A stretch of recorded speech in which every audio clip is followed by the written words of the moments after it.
his fingers. Rumors in the room, heavy air that lingers. Staring down lies like a light through the dust. He don't chase cloud, he just chasing the trust. Late night stream got him locked in the glow. Chat going wild when he drops what he know.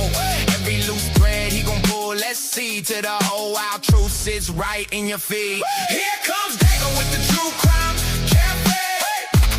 Hey, hey, hey, serving up the strange like it's all on display. Pointing out the weirdness, hey look, it's right there. Break it down raw, you can taste that glare. Serves it up high, keeping it real, no chill. Making sense of the cray-cray.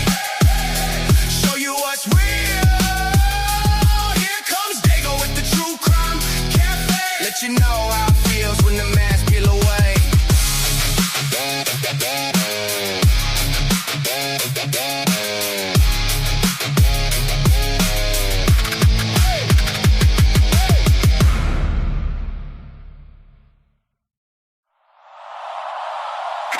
Yeah. Yeah, yeah. Yeah, here comes Dago, stomping in the doorway. TruCrime Cafe opened up on a Tuesday. Steam from the cup, but the stories run colder. Notes on the wall, red string on the folder. Seeking that truth, only doing it his way. Dead air breaks when he hits press play. Looking for justice, can't see it real clear. Screens full of static, but the pattern right here. Hey, here comes Dago with the TruCrime Cafe. Yeah, serving up the strange like it's all on display. Pointing out the weirdness, hey look, it's right there. Break it down raw, you can taste that glare. Serves it up high, keeping it real, no chill. Making sense of the cray-cray. Show you what's real.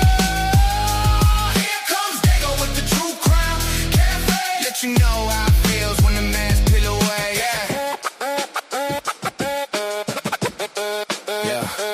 Case file open, ink on his fingers.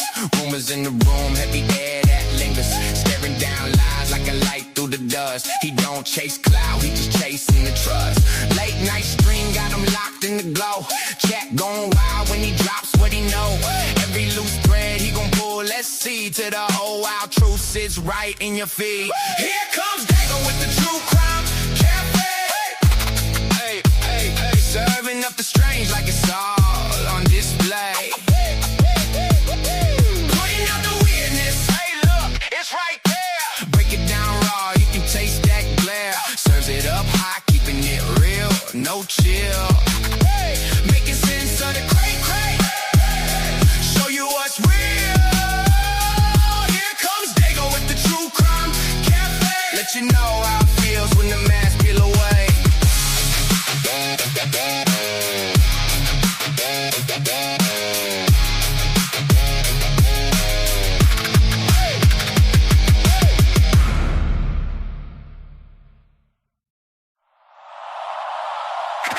Yeah.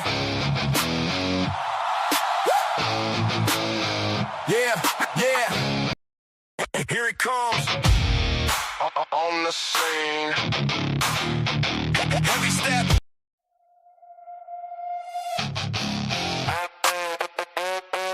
Yeah.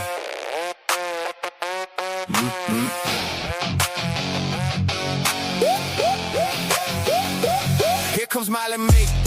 Foggy, driving all day, yeah, dog tired, groggy. Fast food cold in the passenger seat, bag on the floor, all salt, no heat. Walking in circles, late night lobby, eyes half closed, whole world wobbly. Door dashing, she smashing that route, telling her story, trying to crawl out. Molly make foggy, so foggy, whole day smear like a rear view, soggy. Who changed your mind? Did they scare you? Billy's the boss and you're lost in the gloom. Molly, make foggy, so foggy. I thought a killer, but the picture got choppy. Another weird story, my mind long gone. Saw the girl in the window, then she just gone.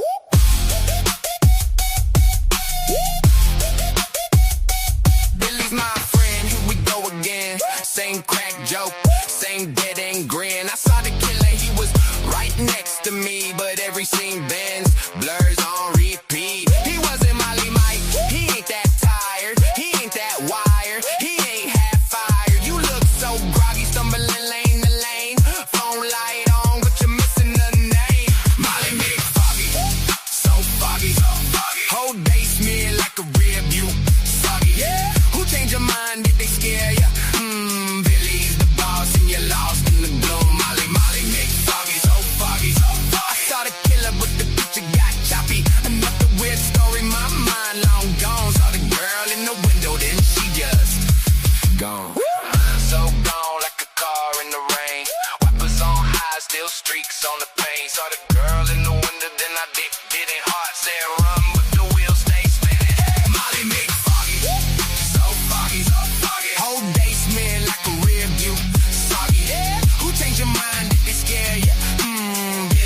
Miss Ashley. Little black book in her hand. Plain dress, cold eyes, got a whole town under her command. Crooked smile, she can twist any truth in the room. Writes rumors in cursive, lets them grow like mold in a tomb. Every handshake has a hidden price. Every whisper cuts you like I'm Miss Ashley, lying awake through life, casting spells every day, every night. So corrupted, all the darkness inside, casting spells, diminishing the light. I'm Miss Ashley, dum diddy dum dum. Hey, hey, hey. I'm Miss Witch, so ugly inside. Look what you become. Such injustice, truth is so far out of sight, out of sight. I'm Miss Ashley, brewing spells of darkness and spite. She'll bless you, then bury your name in the dirt. Fake prayers, blank stare, and a grin when you're hurt. Tied tongues, cause they're scared of a touch. She just laughs in the shadows like I never did much. Every promise comes with poison threads. Every compliment lives under your bed. I'm Miss Ashley, lying awake through life, casting spells every day, every night. So corrupted, all the darkness inside, casting spells, diminishing the light. I'm Miss Ashley, dum diddy dum dum.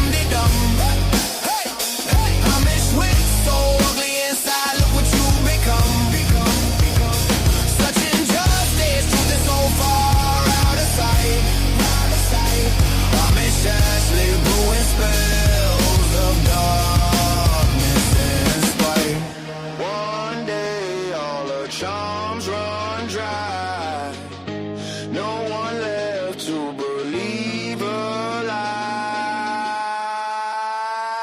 I'm Miss Ashley, lying awake through life, casting spells every day, every night. So corrupted, all the darkness inside, casting spells, diminishing the light. I'm Miss Ashley, dum diddy dum dum. Hey, hey, hey. I'm Miss Witch, so ugly inside. Look what you become. Such injustice, truth is so far out of sight. I'm Miss Ashley, brewing spells of darkness and spite.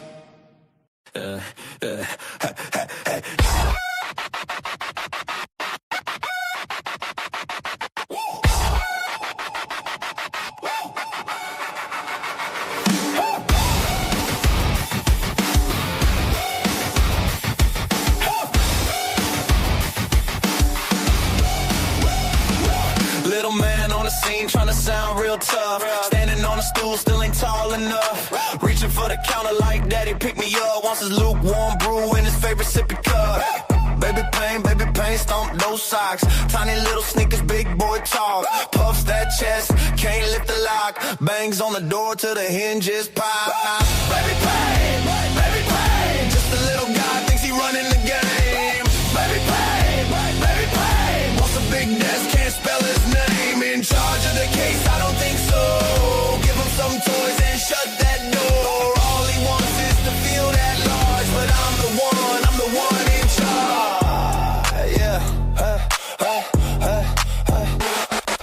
Poor little guy ain't got one friend. Crying to his mama, why's it all gotta end? Why?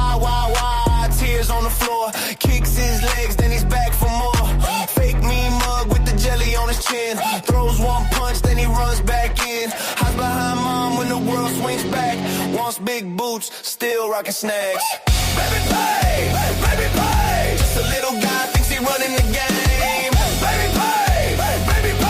Wants a big desk, can't spell his name. In charge of the case, I don't think so. Give him some toys and shut that door. All he wants is to feel that large, but I'm the one in charge.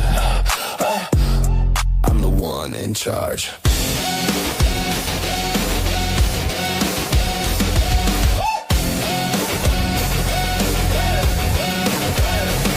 Stomping up and down, red face, small frame. Tiny little storm trying to make it rain. Wah, wah, wah, that's his war cry. Big boy boy dreams in a shirt size 5. Baby pay, baby pay. Just a little guy thinks he running the game. Baby pay, baby pay. Wants a big desk, can't spell his name. In charge of the case, I don't think so. Give him some toys and shut that door. All he wants is to feel that large, but I'm the one in charge.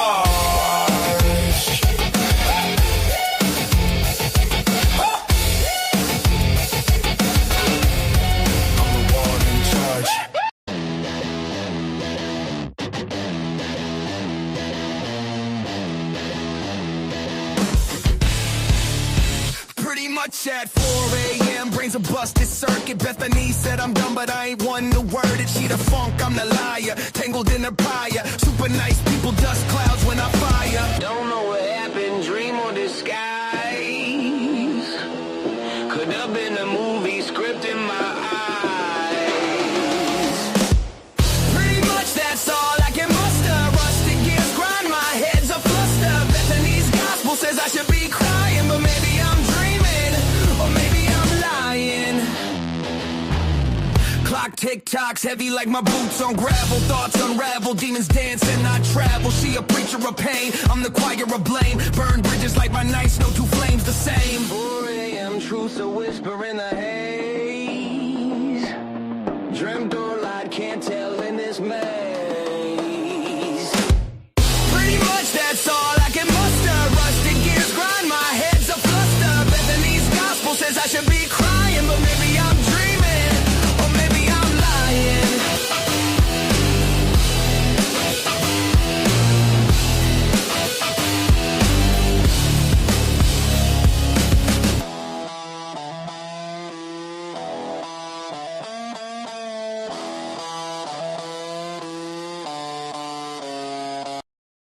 Dirty, dirty green. Yeah, you know what I mean. Smile so clean. Dirty, dirty, dirty. Hands so filthy, unseen. Big man on campus. Shark in the Letterman jacket. Laugh while the whole town drowns. He just skims off the habit. Lives in the shadows, fake sugar on his teeth. Tells tales at the conk out. Nobody buys what he speaks. Dirty, daddy green. Pocket fat from grief. Plays a Saint on Sunday. Wears the mask all week. Got the suits on the string. All the badges on a leash. Blink, once you miss it, he'll drag you to the brink. Dirty, daddy green. Proud of what he steals. Smiles in your face. Signs, crooked deals. Every hallway, every street. They're all in his pockets. Kissing his feet. He got MPD in his jacket. ISP on the chain. Every handshake, every favor. Bought and paid in your pain. By the feeder at the banquet. Posing like he runs the place. But the rot drips through when you look him in the face. Oh! Dirty, daddy green. Pockets fat from grief. Plays the Saint on Sunday. Wears the mask all week. Got the suits on a string. All the badges on a leash. Blink, once you miss it, he'll drag you to the brink. Dirty, daddy green. Proud of what he steals. Smiles in your face. Signs, crooked deals. Every hallway, every street. They're all in his pockets. Kissing his feet. Watch him. Don't even blink. He'll have your world gone faster than you think. He laughs while you think. Says it's all just business. As he pushes you to the brink. Dirty, dirty, dirty, dirty, dirty, dirty, dirty, daddy. Dirty, daddy. Dirty, daddy. Pockets, pockets, pockets, pockets, pockets. Dirty, daddy. Dirty, daddy. Pockets fat from grief. Plays a Saint on Sunday. Wears the mask all week. Got the suits on a string. All the badges on a leash. Blink, once you miss it, he'll drag you to the brink. Dirty,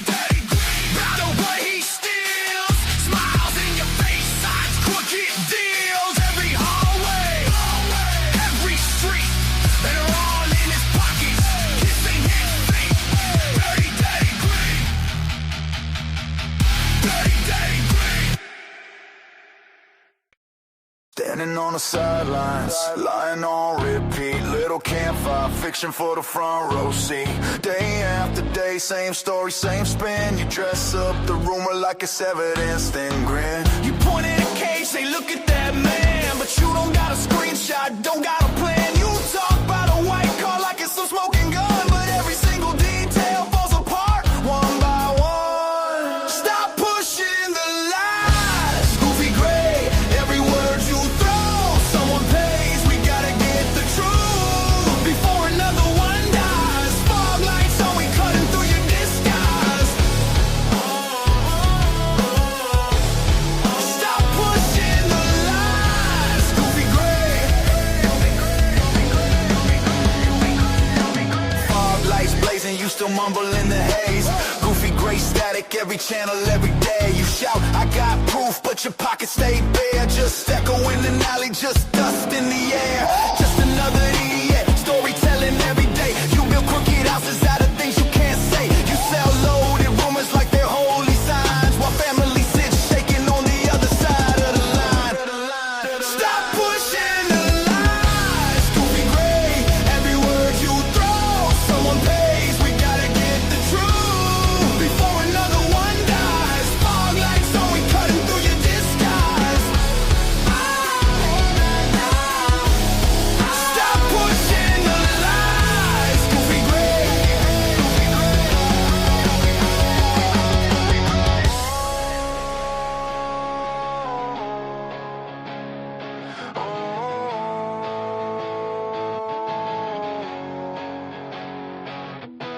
How many names gotta fade off the page while you chase fake ghosts in the secondhand rage? We want hard facts, not your costume show. Turn the cameras to the damage, let the real story glow. Let the real story glow. Stop pushing the lies, goofy gray. Every word you throw, someone pays. We gotta get the truth before another one dies. Fog lights on, we cutting through your disguise. Stop pushing the lies, goofy gray.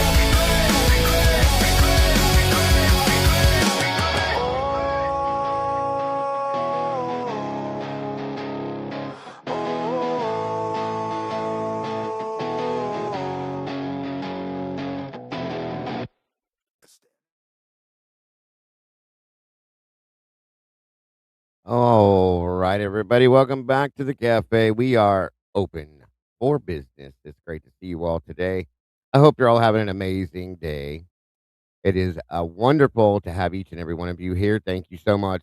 For those of you that joined us last night with the Devil's Advocate Crimes After Dark interview with Christopher, it was interesting. It was very interesting. I was grateful to see you guys there supporting it 100%. And I am grateful to see you guys here supporting this channel today and all of us as well. Thank you to my amazing moderators, whom I could not do this without. Thank you to my videographer, Mike, from the last 24. I'm sorry, my videographer, Molly, Molly Drake, and then my production manager, Mikey, from the last 24. Sorry, guys, I had that backwards. For everything they do to make these things happen going forward. We got plenty to talk about, discuss, and break down. Today, I picked one specific topic because there's so many things within this book. I have read the book. For those of you that didn't know this, I have read the book front to back at this point. There's a lot. There's a whole lot. Chris Whitcomb definitely put. The only way I can explain this is he has given us some tools for us here in the true crime community to work with. And I'm grateful to him for that as a resource. It's very helpful and very much amazing. Today, because he pointed out a few things specifically that I was very interested in. Something that we looked at a long time ago, guys, years ago.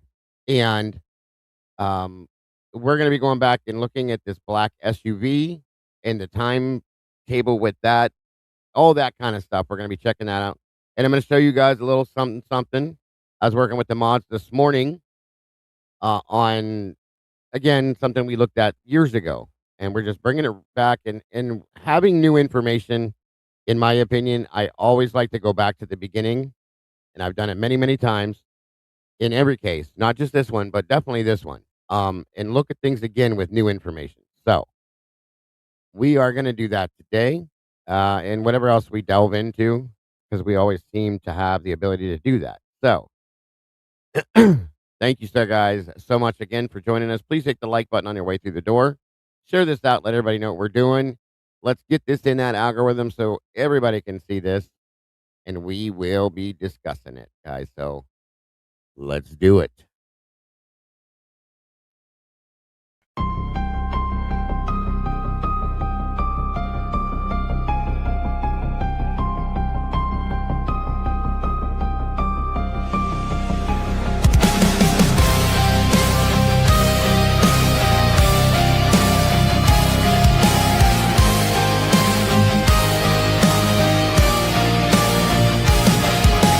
Neon lights flicker like broken halos.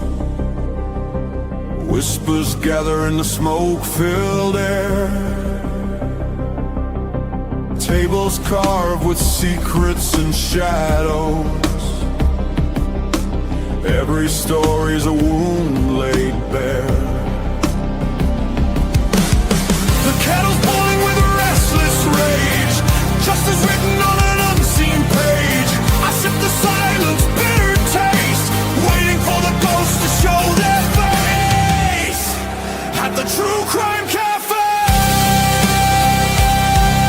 we serve up the pain they try to hide away. Pour another cup of the truth you crave. Raise your glass to the names they betrayed.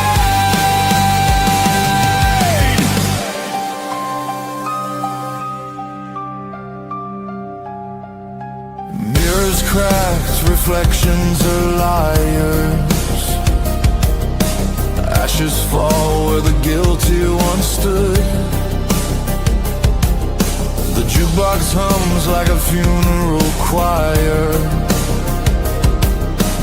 Echoes pounding through the neighborhood. Every scar is a candlelit vow. We hunt the how, we demand the now. No more silence, no more disguise. We'll paint the night with sharpened cry. At the TruCrime Cafe, we serve up the pain they try to hide away. Pour another cup of the truth you crave. Raise your glass to the names they betrayed.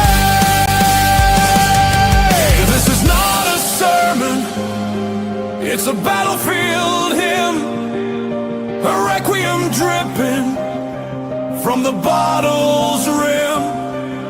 The guilty write stories in invisible ink, but we'll drag it all up from the edge of the brave.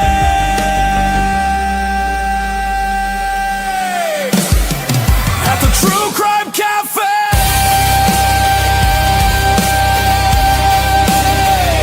the reckoning burns like a black bouquet. Every shadow will pay.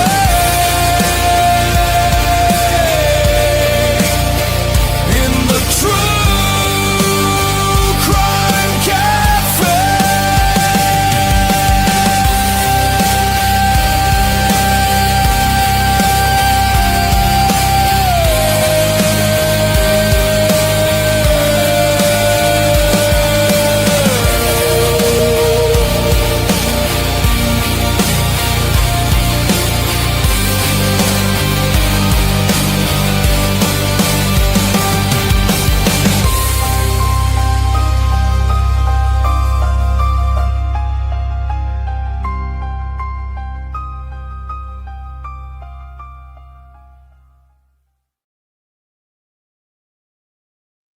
All right, all right. Welcome back, guys. Great to see you today. I hope you're all having a great day. As you can see, I am being joined by the lovely Miss Kim from Typically Unique. Thank you for joining me, dear. How are you today? Hello, hello. I'm Great to great, see you. man. I'm so excited for all this stuff. Yes. Yes. Tonight was awesome. Yeah. I'll tell you right now, I had weird dreams last night. I'll just put it out there.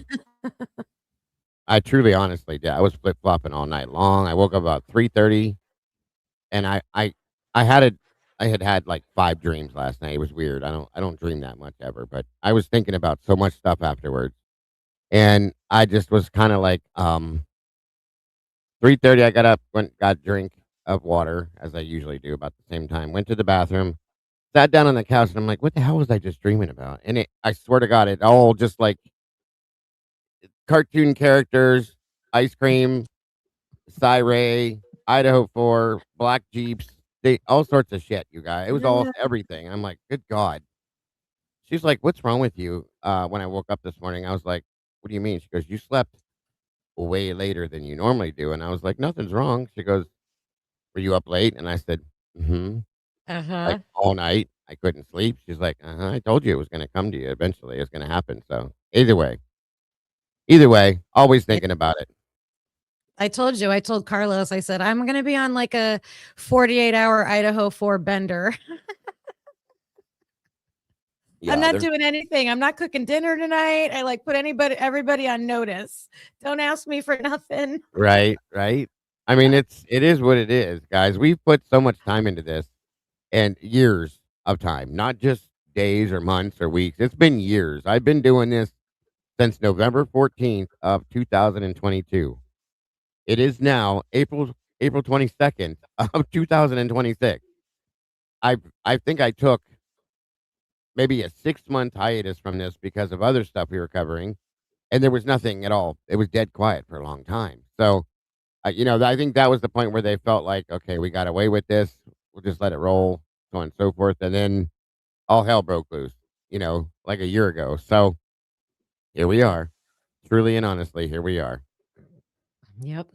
And I Yeah. have covered it from the beginning, but I have followed it from the beginning. So I was Yeah. consuming everything for about a year and a half, and then the past 2 years I've been covering it. So, yeah. Right. Right. And again, all of you, a lot of you guys, there was well over 1,600 people in that interview last night with Devil's Advocates. It was a great interview. There's a lot of people that have issues with it. There's a lot of people that liked it, people that didn't like it, people that question it. That's all great. We should. Everybody should have different thoughts about it. Okay. I think Chris is a great guy. I've had we've talked to him outside of the interview, behind the scenes and stuff like that, I guess you could say. I think he's a great guy. I'm very grateful to him for doing what he's doing. I think some people expected him just to come out and say, "This is what happened, this is who did it, and this is how they did it." It doesn't work that way, you guys. It just doesn't work that way. What Yeah. he's done, and that's what I'm grateful to him for, is he's given us, as I said in the beginning, he's given us tools, in my opinion, and resource to be able to continue doing, as he said, he wants us all to keep pushing forward with what we're doing. And that's what I believe he's done. Here is this, this, and this. Take this and do what you will. And I hope that you see what I see is basically what he's done, in my opinion. So, and I understand not everybody's going to believe in it. Not everybody's going to want to hear it, see it, and go, okay, that's fine. I've said a million and one times. If we all agreed 100% on everything, how boring would it be, guys? Truly and honestly, that would be the most boring thing in the world.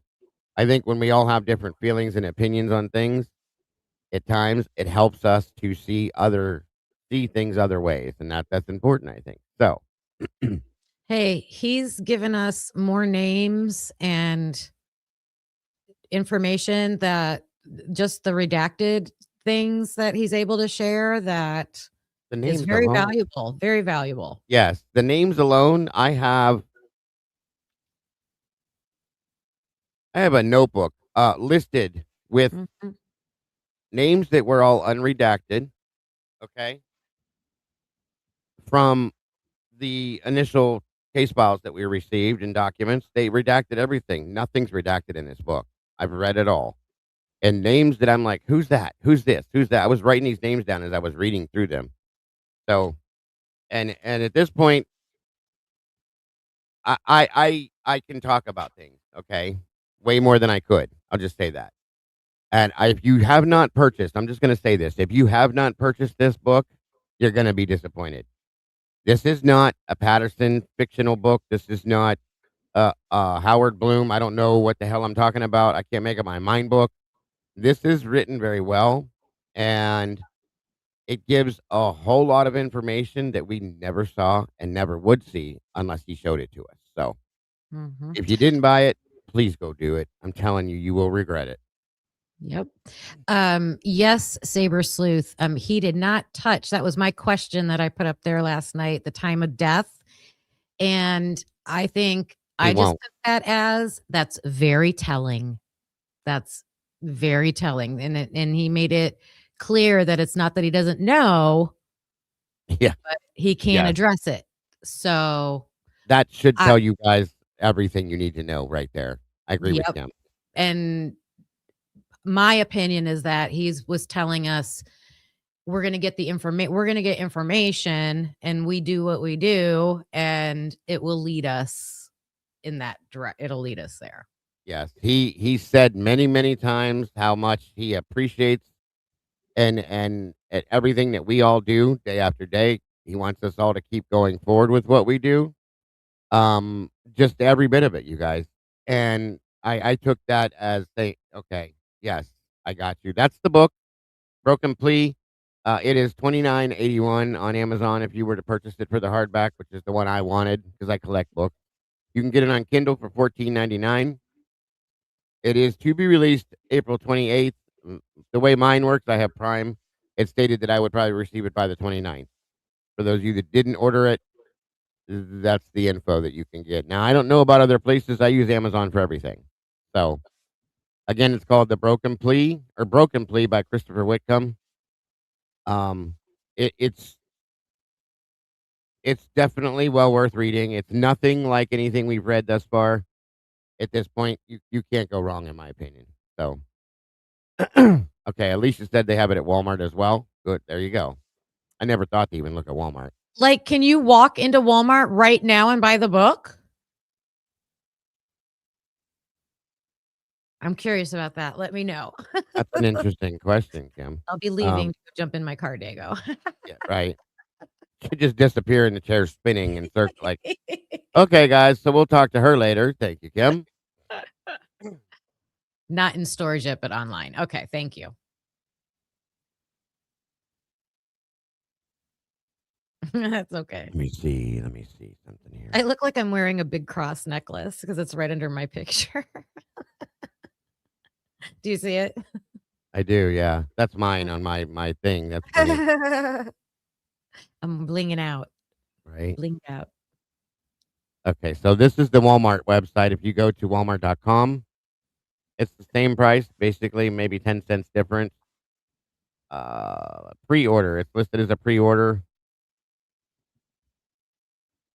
And they would arrive as of May 1st. It says release date April 28th as it is. So there you go. It is on walmart.com. I don't know, I'm a at-home shopper if I have the ability. I don't like going to stores, and especially not stores like Walmart. I hate Walmart. So, but yeah, there it is for that. And I'm sure there's other places, Barnes and Noble, um, Broken Back Books, or something like that. There's different places around here that I know of that we could probably get it. But Broken Back Book, that's the name of that place. I don't know why they call it that.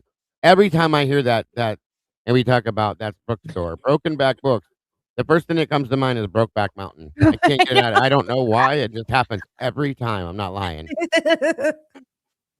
So, just saying. Welcome. Yes, yes. Welcome, everybody. It's great to see you. Thank you for joining us today. Looks like we have SRBBB in the house. Bren Barola, welcome. Live life to the fullest. You should. Baby Ames. Good to see you. Leah Story, welcome to you. One Maiden Nut. Eddie's in the house with us. Great to have you here. Sluther75 dancing in, as always. Good to have you. Broken Back Books. That's exactly what it's called, Sluther, no lie. Becca, good to see you. Let me see. When you walk into a Barnes and Noble, that's what you guys got to do. Grab a grandbaby or your child screaming. Don't feed him for 2 hours. Take him into the bookstore, and they'll like, I just wanted the book. I just wanted it, please. They'll give it to you to get you out of the store. That's a real hell of a tactic, Becca. I love it. They'll sell it to you fast. Good stuff. Good stuff. Great to see it. In Stitches in the house. Mary G. Coleman, good to see you today. Cat K, welcome back. Moto Man, what's up, brother? Good to see you. Sorry that was loud. Where are we at here? Let me go up this direction. Weedbird, welcome back to you. Of course, Tomboy Charm, good to see you. Roena in the house, good to see you, dear. Alicia JLA, thank you for joining us today. Halls, Miss Halls, good to see you. It is pronounced Halls. I get it right now. I don't call her Holes. God, I feel so bad about that. Hey, Holes. That's gotta suck to be called the. That's just crazy. I feel bad. Right turn Clyde's in the house. Good to see you. Happy hump day to you, my friend. Miss Margaret, great to see you today. Thank you for joining us. Buzz Nutter, great to see you.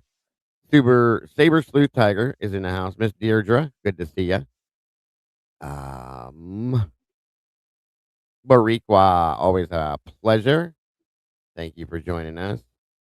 Miss Donna, great to see you today. All right. Kelly Coker, it's been a minute. Great to see you. Great to have you here.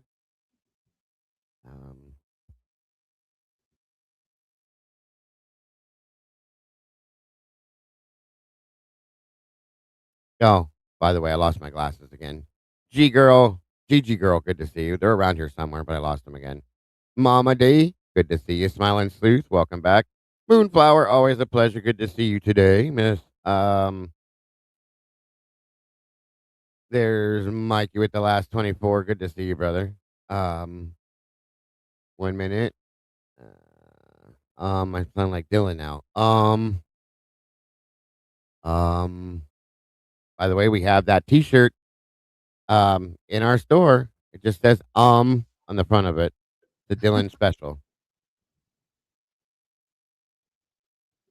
Let me see. I don't know if the guilters have started acting out yet. Have you seen anything? Not yet. I doubt that they will. They're not going to say much. I don't think, at least. Mountain Mama, all good to see you. Saber Sleuth, I see you. Beth Wagner, welcome back to you. We're going to talk about that too for a real quick minute, you guys, because I can't imagine. Miss Paula, love you too, dear. Great to see you. Thank you for being here. Always so positive. You don't have your glasses on your head, do you? Sorry.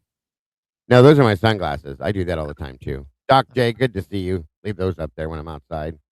My eyes kill me as soon as I get in the sun, so I always wear sunglasses when I go out there. I don't care if it's for 10 minutes or not, and they always end up just sitting up there all day. I actually warmed a bed one night. I went, sat down. Miss Joanne, good to see you today. I went and sat down after doing like 8-10 hours of shows all day one time. And I fell asleep on the couch watching TV. And at some point I laid down, okay?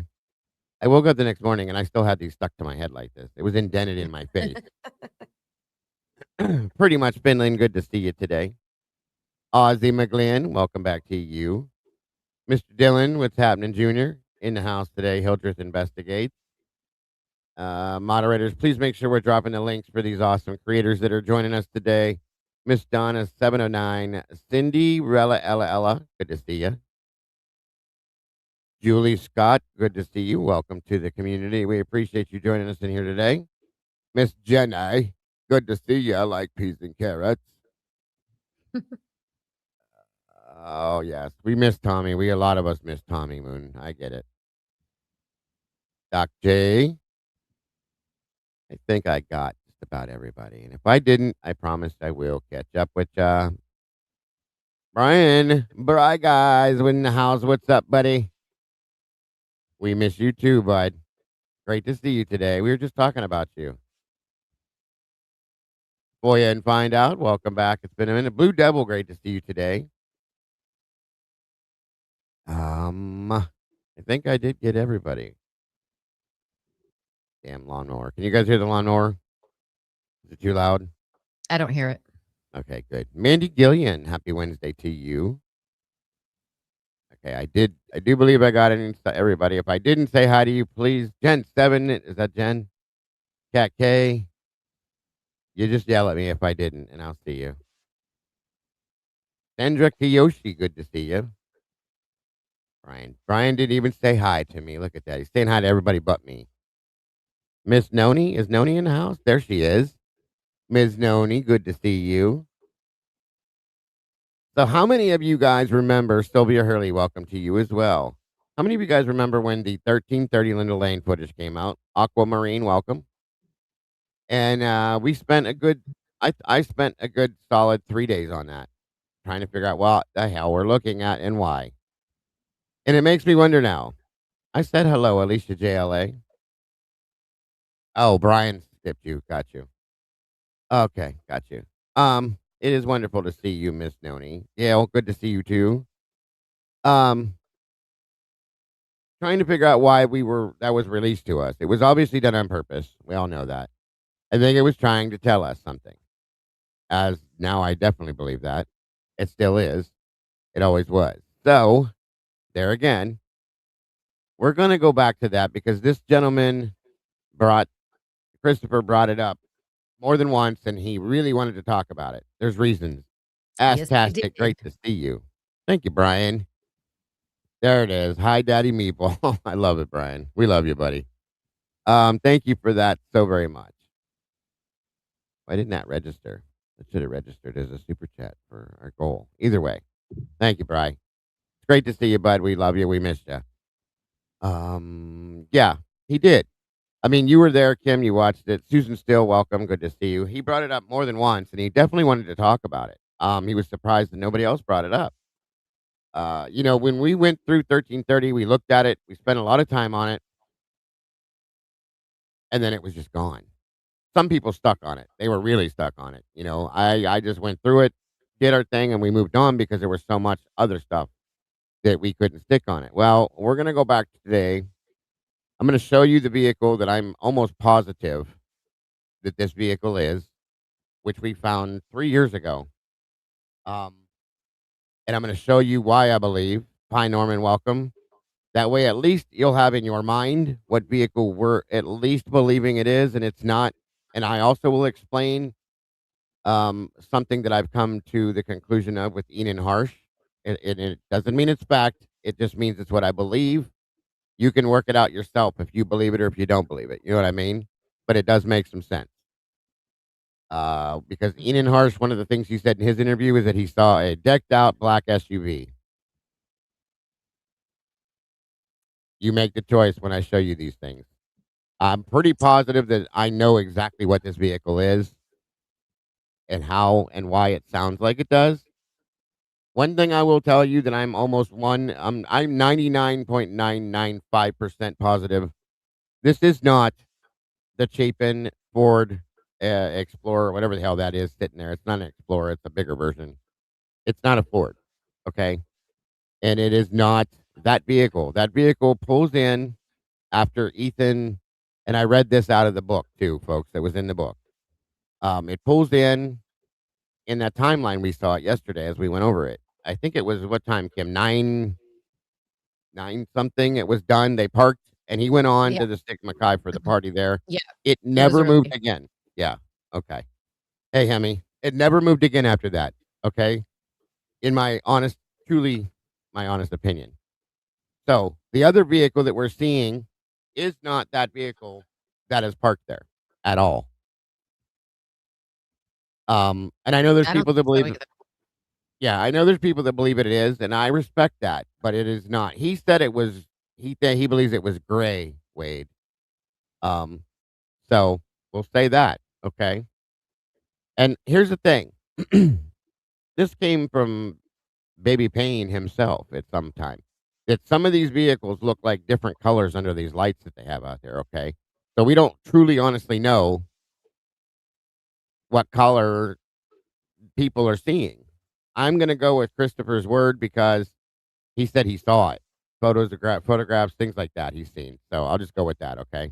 That's easy for me. I'm good with that.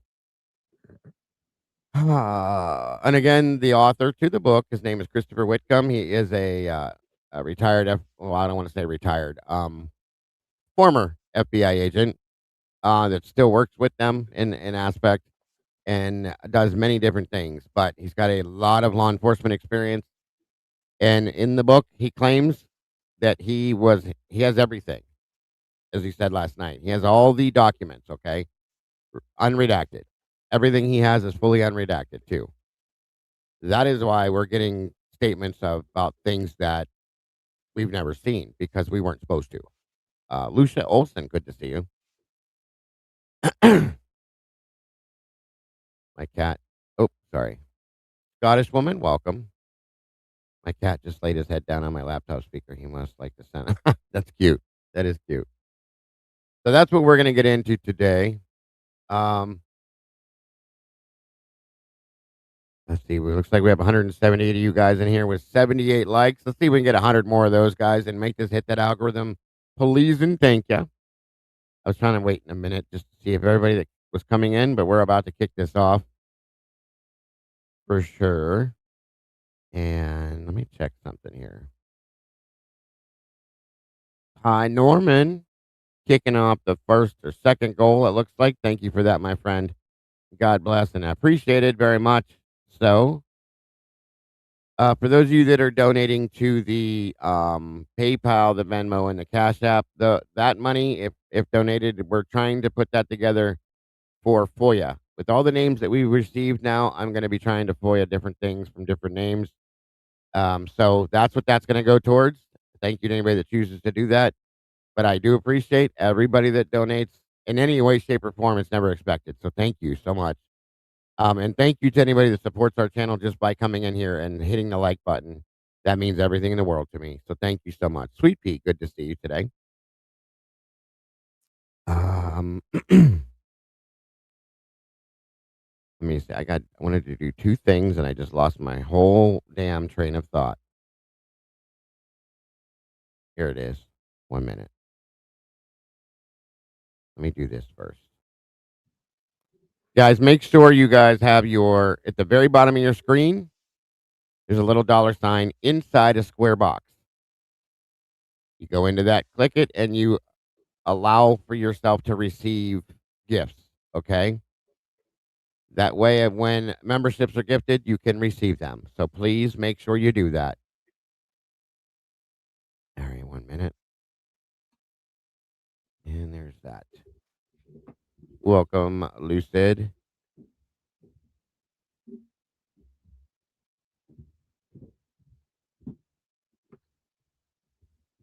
Just 1 second. Someone had a good comment. They said, "Could you imagine Howard Bloom's reaction?" I'm sure he's already trying to write his other book right now. Too late. Gotta hurry up and change my mind. Gotta have facts. Yes. Kay and Kitty, welcome. 1 minute. Nothing half-assed. Good to see you, dear. Miss Fancy's in the house. Guys, you need to go check out her channel. She puts out the funniest stuff I've ever seen in my life. So make sure we have nothing half-assed link in the chat for everybody. Oh my God, come on. Sorry, you guys. I'm having a bit of a technical issue. Bear with me, please.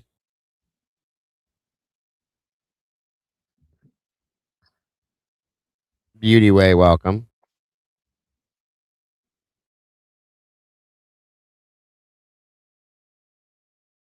Right.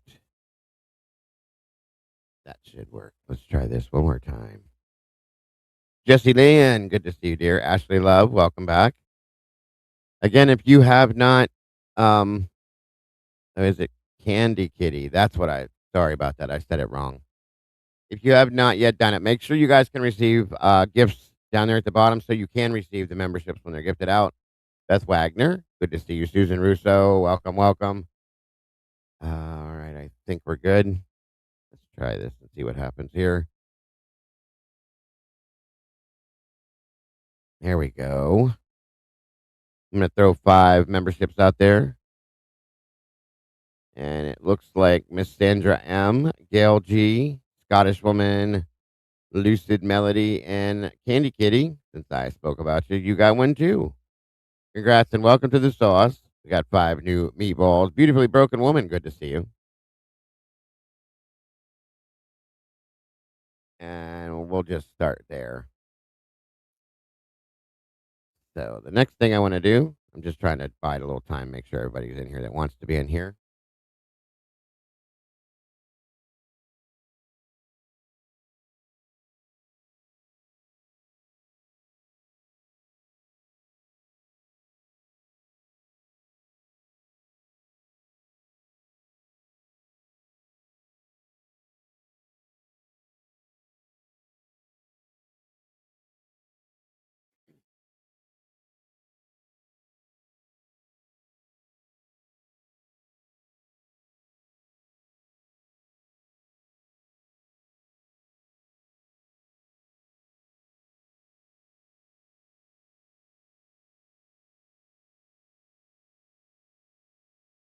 So I'm going to run a poll real quick while we're waiting. And it's going to be, how do you feel about what Chris Whitcomb had to say in his interview? And you have 3 options, guys. On this, it's going to be, I trust his words. I do not trust what he says. And the third option is, I don't care. So, Lizzie Turtleballs, good to see you. So I'm going to go ahead and drop that. Sweet Pea says, hey, I love your avatar, by the way. What do the 4 wounds mean, and what are they on Maddie and Kaylee? So, what he's saying, okay, guys, I dropped the poll so you guys can vote on that. Albert, welcome. What it means is that they have Angie B. Good to see you, dear. What it means is that Maddie and Kaylee have identical matching wounds in some aspects. Okay. But what he's saying is that they're not wounds that you would receive or injuries you would receive in the midst of a murder. They're more like post-mortem experimental, as was stated, experimental injuries. Okay. Brian, Christopher Whitcomb is the author of the new book, Broken Plea, that's being put out on the Idaho 4 we interviewed yesterday with Devil's Advocates. Patricia Powell, Wrinkle in Crime, welcome.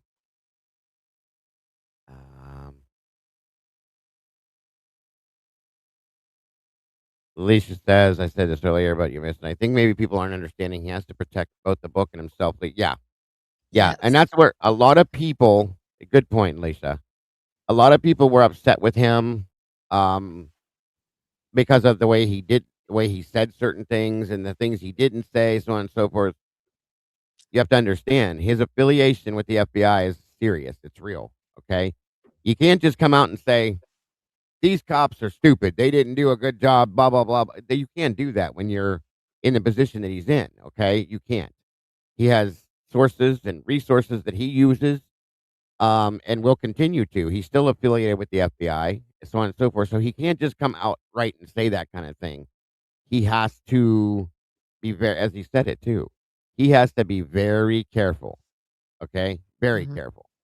So that has to be understood to understand in a way why and how he sees things. Okay. So, but, and again, I fully respect people that don't trust in him, that don't believe him. I get it. I know, I understand. I have my own feelings, and I know why I have those feelings. Everybody's going to have their own feelings on it, and that's understandable fully. I respect that, guys. I think one of the big issues too is that he gave a lot of compliments to different people that a lot of us think are definitely not deserved. And why would he do that? And I think we're just all going to have our own take on that. I kind of think that it's like, don't take it at face value. That's how I see it too. Only time will tell also. I think that's one that's going to take time. Right. There's Lucy and Chillin. Good to see you too. So, okay. I don't know the exact on these signature wounds. All I know is that they're very different and very odd. Okay. They're not just typical stab wounds or slices. There's something about them that are specific. I wrote And down that's, the words he said. Do you wanna hear the exact words he yeah, said? yeah. Go ahead. Go ahead, Ok Kim. So he said they were unusual, they were signature, they were obvious. So they're obvious, unusual, and signature. So That that's, signature one is a big one for me. yeah. And think about what that means, you guys. A signature wound on Mhm. something. So, It's like a message, thank you. Um, almost. it makes what comes to my mind when I hear that is maybe a symbol, a letter, writing, maybe of sort. And they were both in the same place on the girl's chest. Okay. But they had multiple that were the same. They're both of their throats were slit. They had these specific wounds on the chest area. Um, and the whole signature thing is very important, I think. So Mhm. my brain drew a picture because I'm a very visual person, as it always does. When he said that, I immediately started thinking of, a symbol of sorts, possibly, or something like that. And they matched. They matched identically. 4 wounds on both of them Yes, matched, and all 4 very. of them he described all 4 of them as unusual, signature, and obvious, and he also said one of those wounds was on the left shoulder. Hmm. Absolutely, absolutely. It's kinda like, yeah, where a tattoo goes. Uh huh. Yep. Good point. Good point. Now let me get to. I'm gonna find something here. Give me one.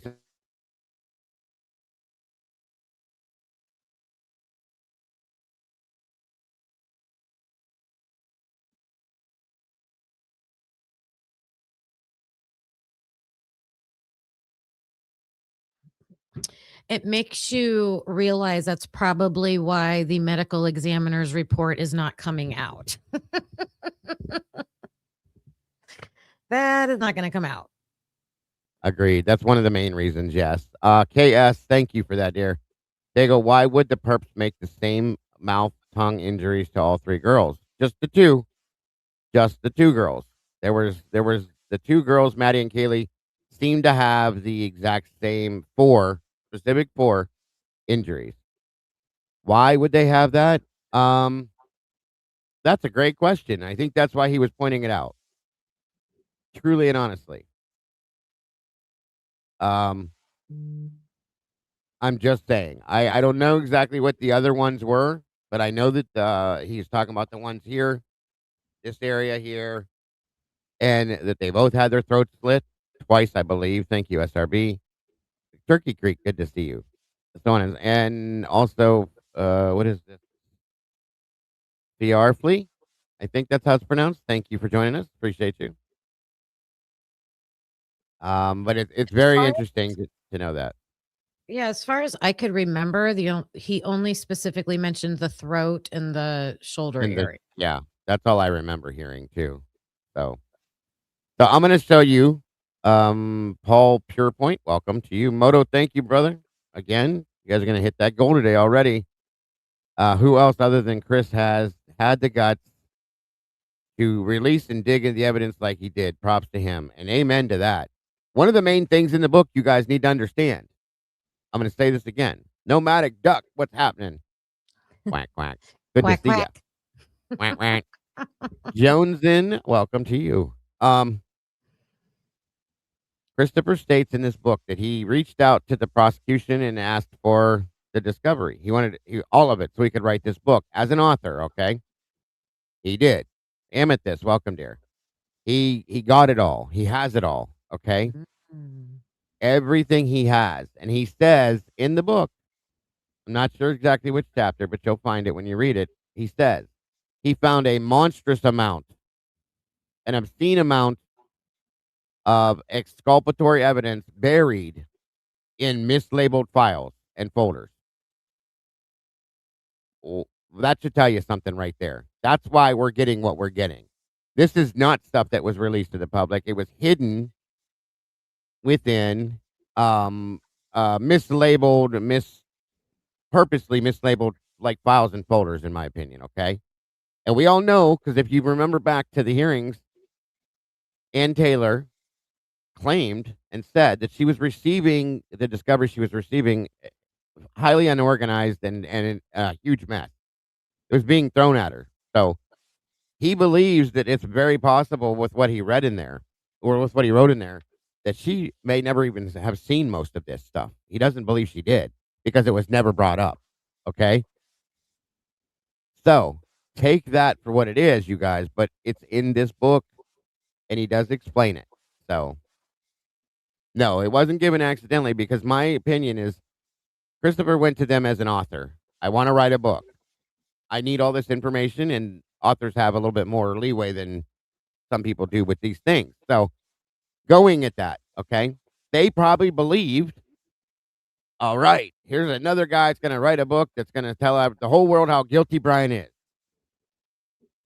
And then he didn't. Okay. So they probably gave it to him without fail, hoping it was going to help push their narrative. Think about that. Okay. And then he did something a little different with this. Okay. Completely different with this. And it's become a tool now for people to be able to find and acknowledge the truth now. So that's how some of this has happened. Okay. And then he has other sources. He did a lot of talking with Dr. Turvey, which is amazing. I love Dr. Turvey, so on and so forth. So there's a lot of this in here. And his book is fully backed up by the court documents. Yes. That's what most of what this is court documents. Things that were filed in the court, but they were never put out to be seen. They were withheld on purpose, is what I'm saying to you guys. And they were hidden. They were withheld and hidden on purpose because they're not going to help the prosecutor's case. They're exculpatory evidence. Think about that. Hey, Anna, good to see you. Which you're not allowed to do. And keep in mind, these are they're not redacted. He's seeing everything. Nothing is redacted. There's no black boxes. Guys, I have names of people I've never heard in my life. I can start reading them to you one by one. All the names that we saw that were redacted, we have those and then some now, okay? Quite a few. In fact, one of them that I don't have that I really want to figure out is who the fuck is Erica? That's driving me nuts. But yes, I have all sorts of names, and I'm talking tons, guys. First and last names, okay?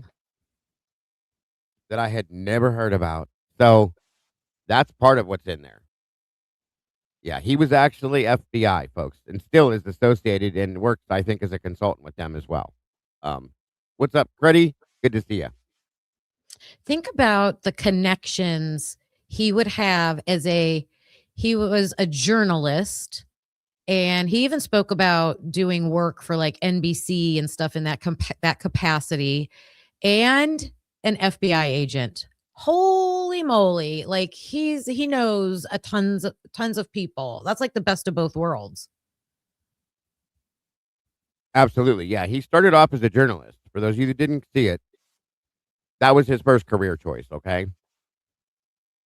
And moved from that.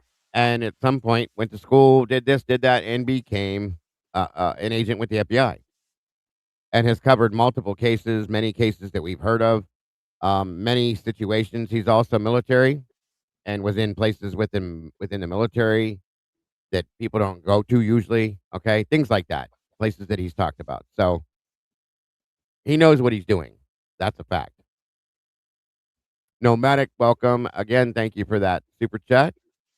I found a Barnes & Noble with one copy. I drove 40 miles to buy it today, and I'm only on page 46, but I'm so grateful he wrote this book. As I'm saying, you guys will be.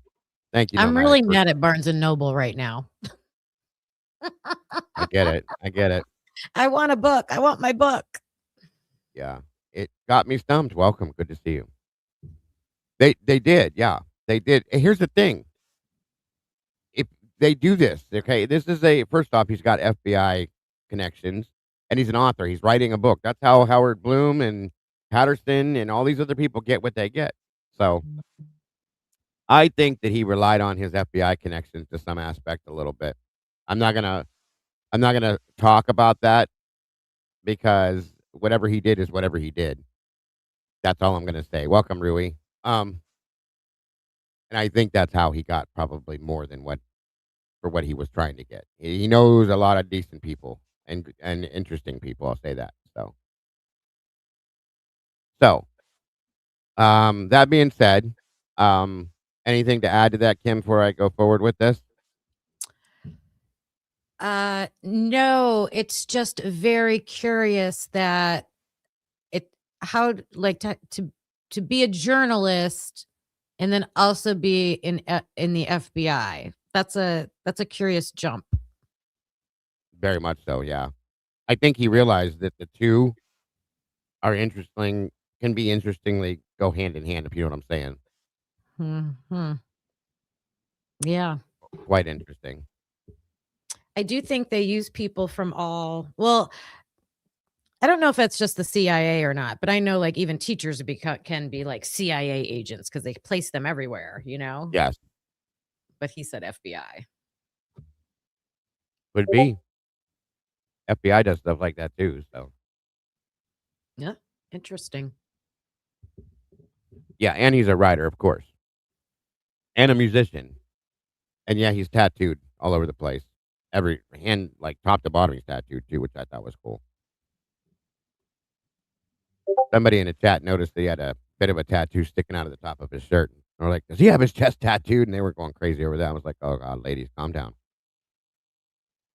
It was kind of funny.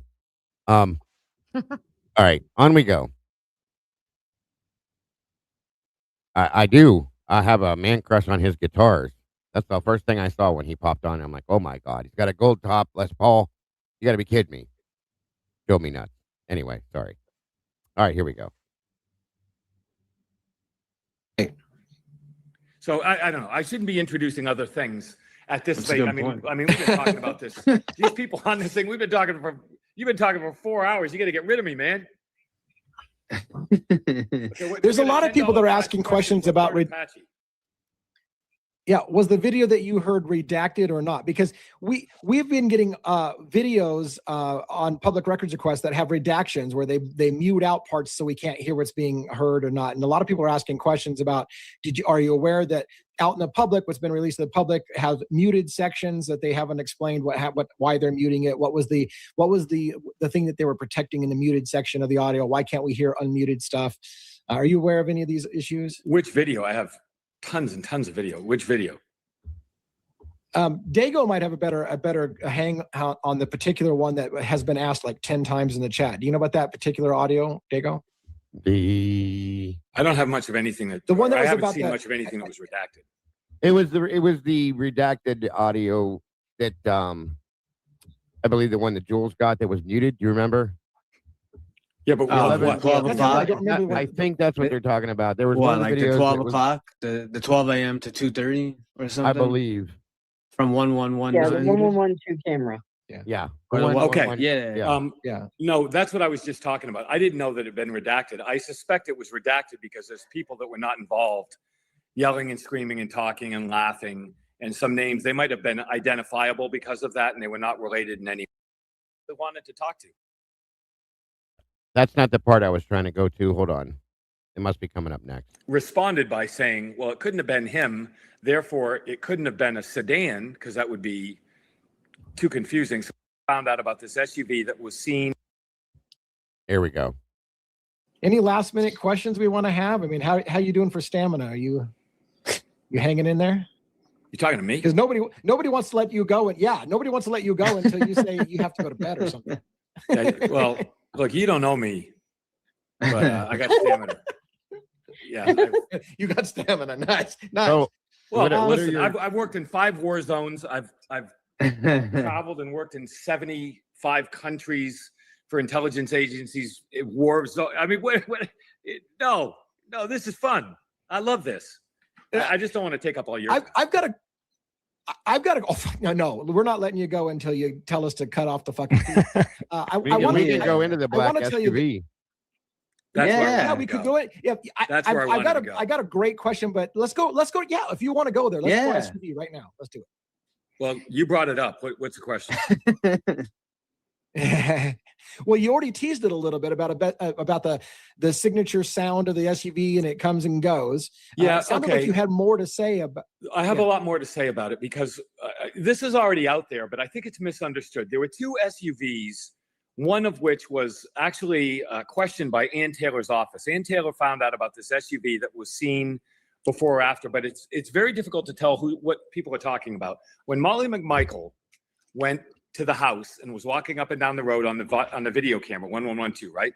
She comes back, she does her thing, she's interviewed, and she said she saw a sedan, drove right by her. She looked in, saw this guy, which one might imagine, looking at the video, could have been Brian Kohberger or could have been the killer, except that he has sandy brown hair, not black hair.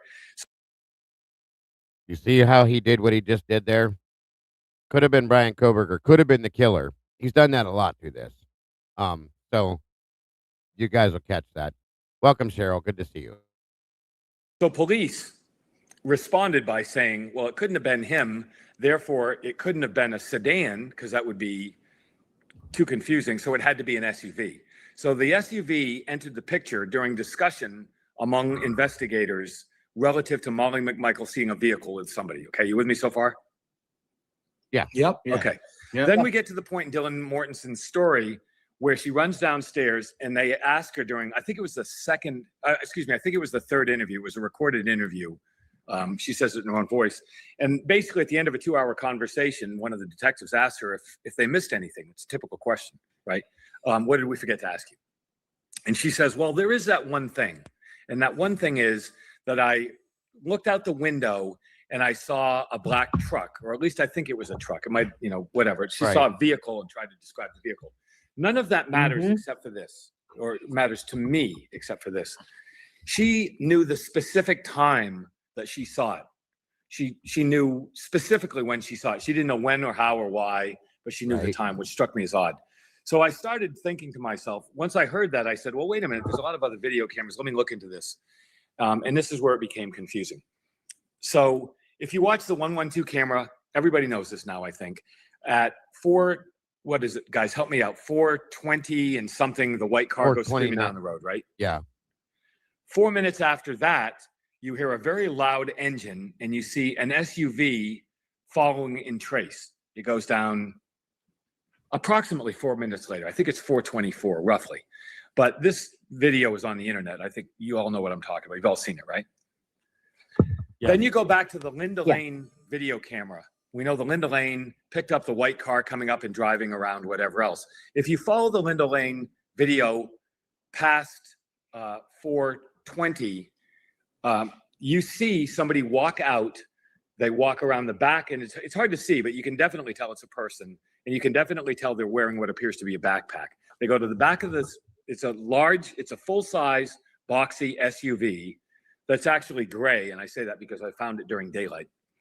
And they open the tailgate, they put something in the back, they go to the driver's side. When they get in the driver's side, they no longer have what appeared to be a backpack. So it's plausible they were wearing a backpack, they put it in the back, they get in the driver's side, they back out, they drive down, and so you see them leaving Linda Lane, a parking spot in the parking lot, and it goes down by the house. You hear the engine. The only thing that stands out is the engine. It's very loud, and you hear it on the Linda Lane video, you hear it on the 112 video. It goes down, it turns right. Instead of turning left and going up Walenta, as the white car did, it turns right, and it goes up Taylor Road. And we know this because you go back to the dumpster camera video, and at approximately my time hacks are off, but within seconds, you see it crossing the dumpster video going up Taylor Road.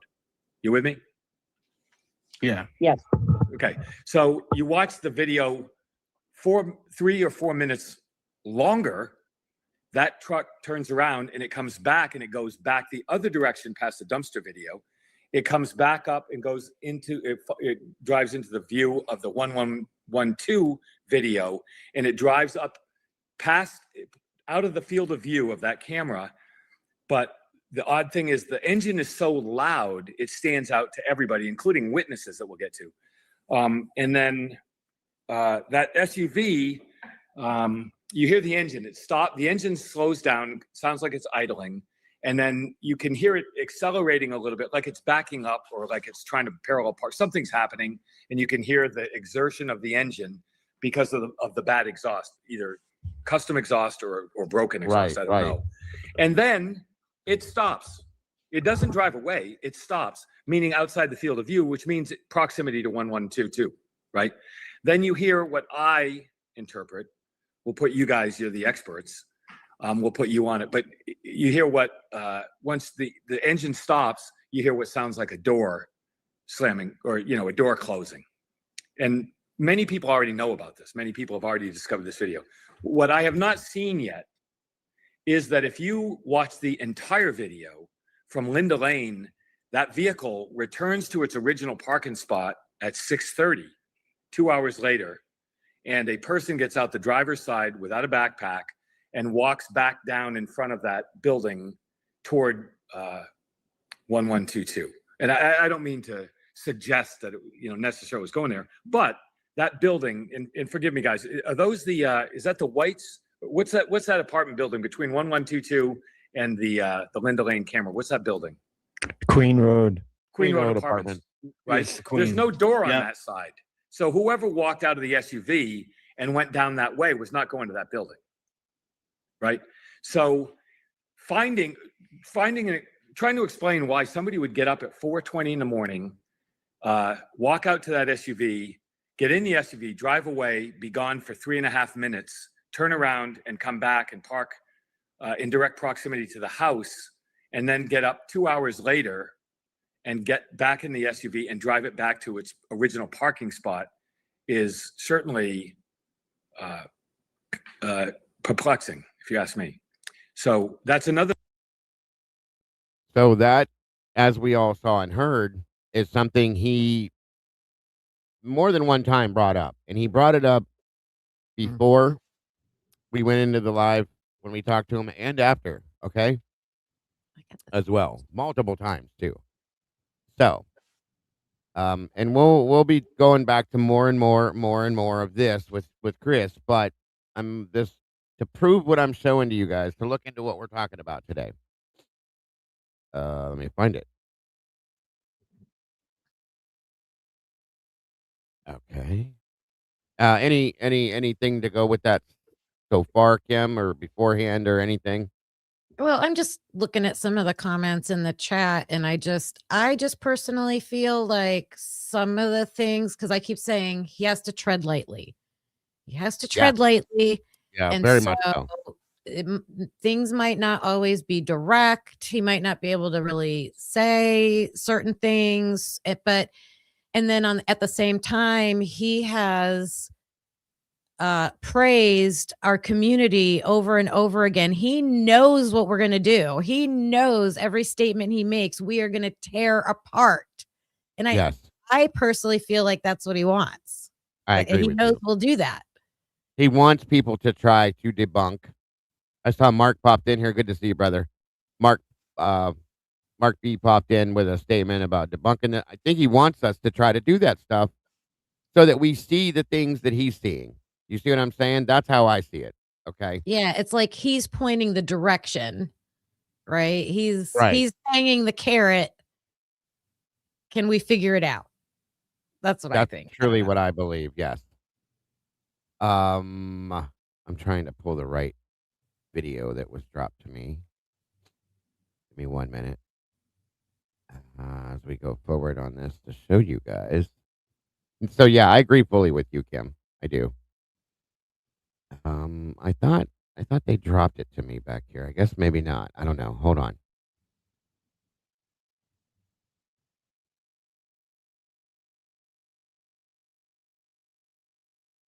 Where is that? 1 minute.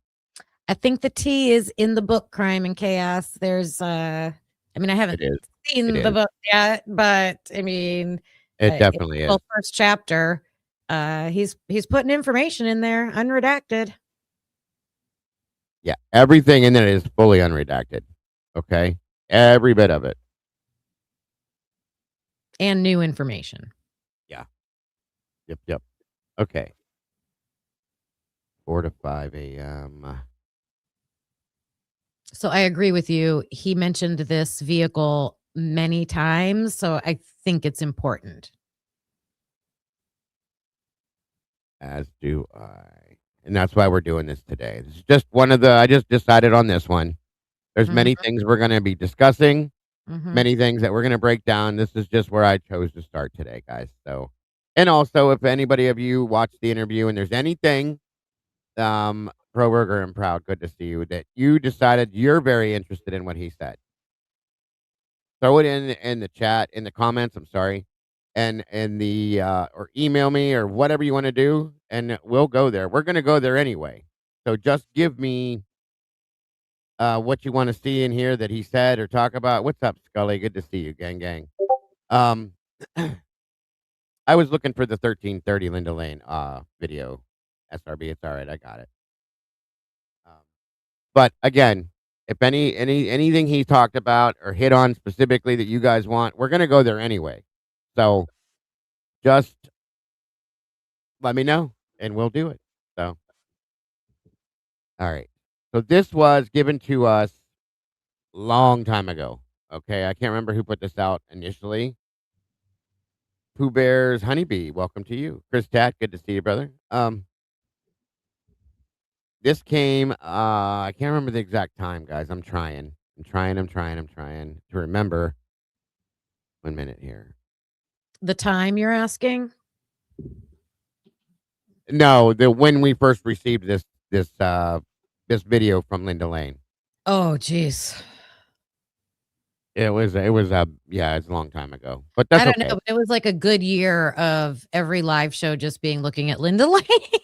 Yeah. It took a long time for us to get through this. All right, let me remove some of these things out of your way. So there's specific areas we're going to be watching in here. I want you guys to see. Over here. Okay. And we're going to scrub through this. I'm not going to sit and make you watch an hours long video on this. Okay. I'm going to scrub through it. Don't worry. But what he pointed out in what he said is what we're going to be looking at. Now, I remember when we first got this, we were like, okay, great. What the hell is this? Nobody had a clue what the hell to look for. So it took us a good 3 months to really break this down and to get to the point where we're like, okay, now we get it. Because the lighting's so bad, all sorts of things. So we'll do the best we can to show you. But the vehicle he's speaking of in general is right here. Okay? It's right there. And then I'm going to show you when he's talking about when somebody comes out, gets in it, the light pops on, you can see it, blah, blah, blah. And then I'm going to show you what I truly believe this vehicle is. That I figured long time back. Welcome, Peaky. So yeah, we'll talk about that, and that way you guys will have, if you're like me and you're a visual person, it'll be in your mind as to what you're looking at now, and you'll understand it. And thank you, SRB. We'll go take a look at Mark B's video because I'm very much open to looking at every aspect and angle of this too. So thank you, Mark, for being here for one, and for two, for doing what you do, buddy. And make sure we drop Mark's link in here, guys. All right, so let's check this out.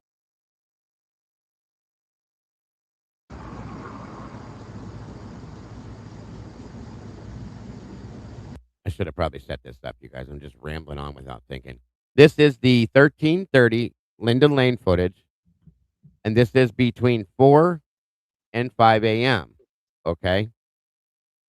Pretty much within the timeline period, just so you guys know. So again, and I'll stop, start, back up, turn around, whatever I got to do so you guys can see these things.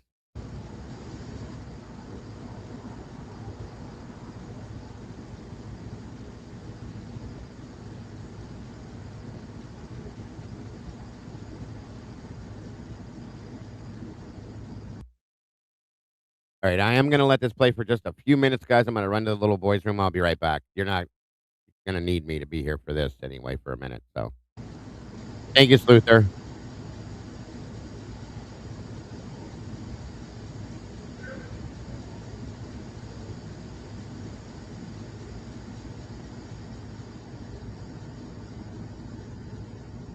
And that's another thing you can do too while you're watching this. Listen. We're not going to watch the whole thing, Moto. No worries, brother. Listen in the background to what you hear as well, if you hear anything.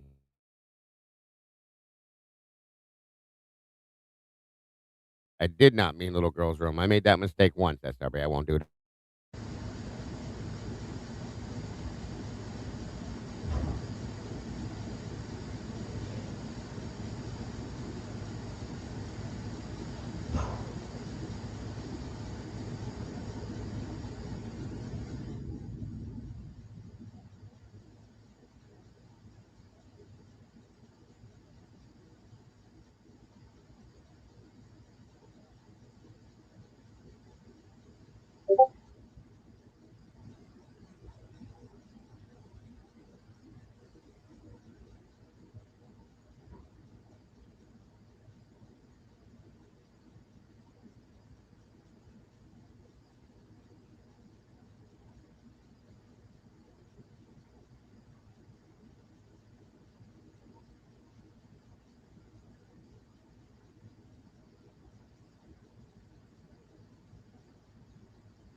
I wish that time stamp wasn't right there. I wish it was somewhere else.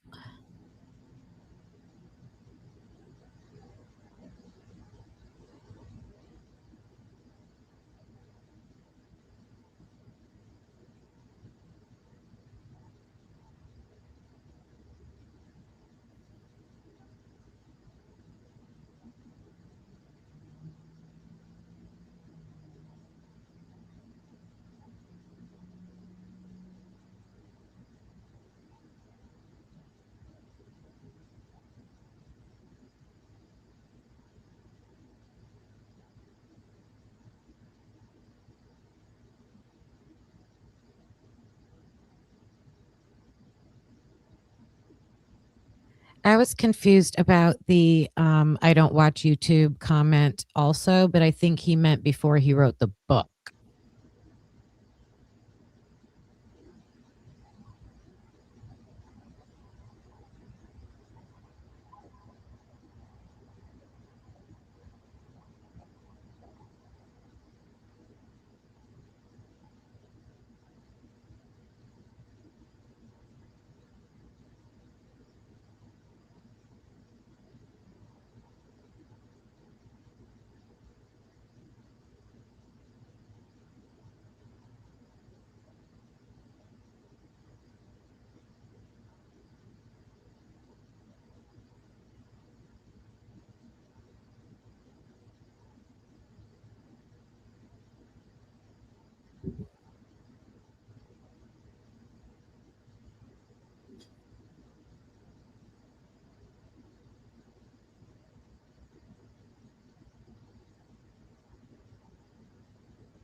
Sorry I took so long. My wife grabbed me as my way back through and was asking me questions. So anyway, okay. Now, where are we at? 419.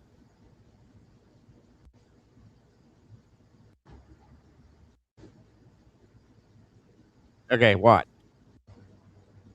Right here.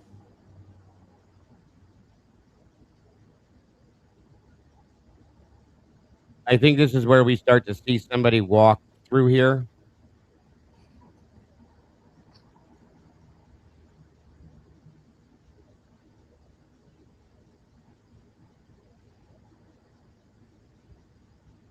No, no toilet paper issues. I didn't do that one. My wife kidnapped me for about 5 minutes. Sorry.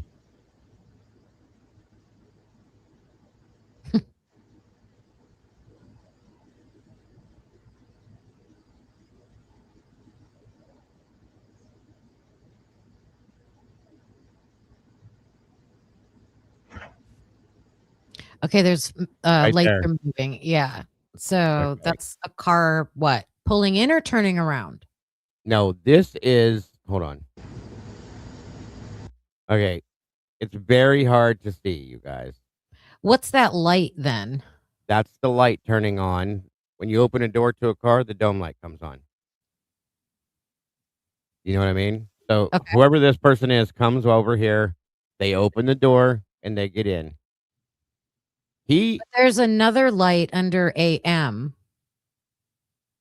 That I think is just a glare, Jim. I think that's Okay. what we always thought that was.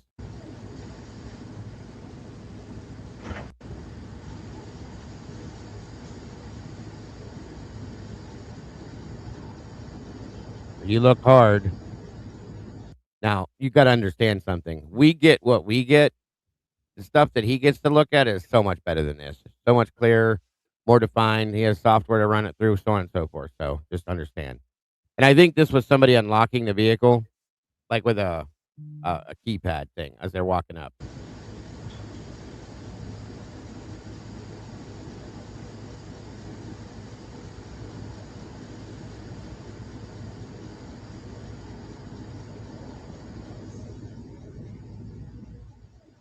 Over here, you'll be start see him coming from the left. Okay. Now, what is claimed that happens? Okay. Go ahead. You have to do something, Kim. No, my daughter just got home. I said hi. Oh. What? And that's why I think we see a couple lights blink a couple times. The hatch goes up, I believe, and he claimed that he saw this person had a backpack on. So what it's believed is that from his claim is that the hatch opened, the backpack came off, went into the back of the truck, the hatch was closed, they get in the car and they leave. How can he see all that? Did they, He has different video than us. That's the thing. Like way better, and the software they run it through, they get to see all the shit we don't get to see, unfortunately. I wish. I wish. And you can see the hatch go up, okay? And then you see somebody get into the vehicle at some point. I can't zoom in on this. I have tried. There's no way to do it. All right, they're getting in the car. Now listen to what you hear. Close your eyes if you have to and listen to the vehicle as it's moving.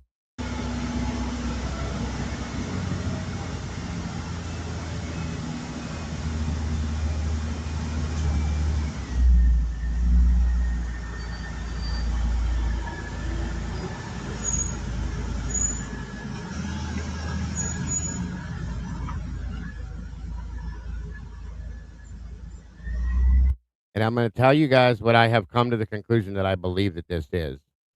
I'll pull it up, Mark, after this. I believe, in my opinion, fully, that this is I don't know the exact year on it, but a Jeep Commander. And it's got a special aftermarket exhaust system on it. Can I ask a question? Yes, ma'am. When you leave that parking lot, because that vehicle is leaving a parking lot right now, correct? Yeah. Okay. What road is it coming out onto? What road does the parking lot come out onto? Queen Road. You know, like Queen Road that runs past the house and then it goes up the hill? I thought that's a dead end. There's a barrier there. It goes around, from my understanding. That's what It I've goes always. around to Queen Road Apartments. You can't.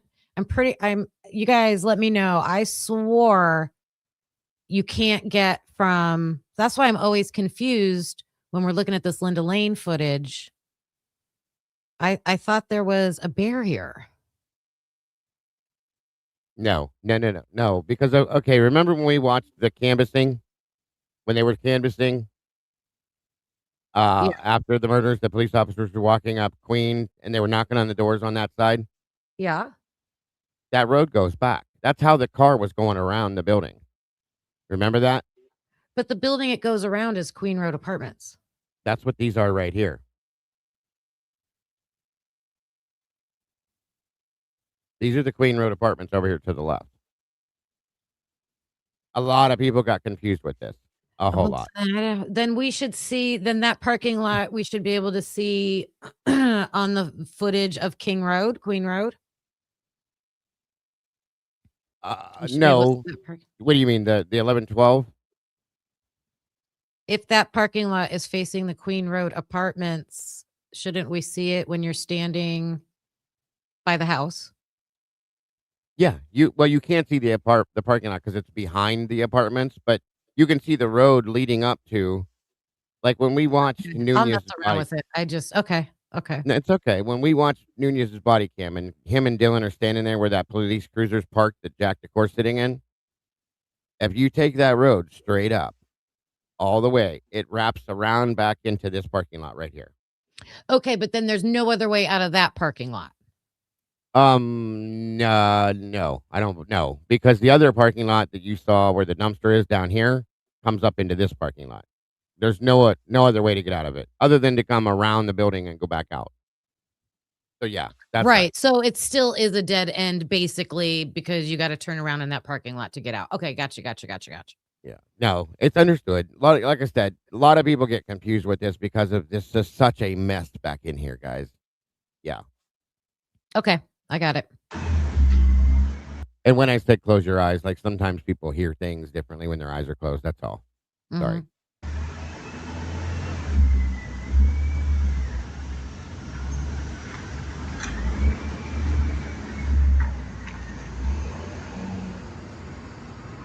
Okay. So you guys heard that, okay?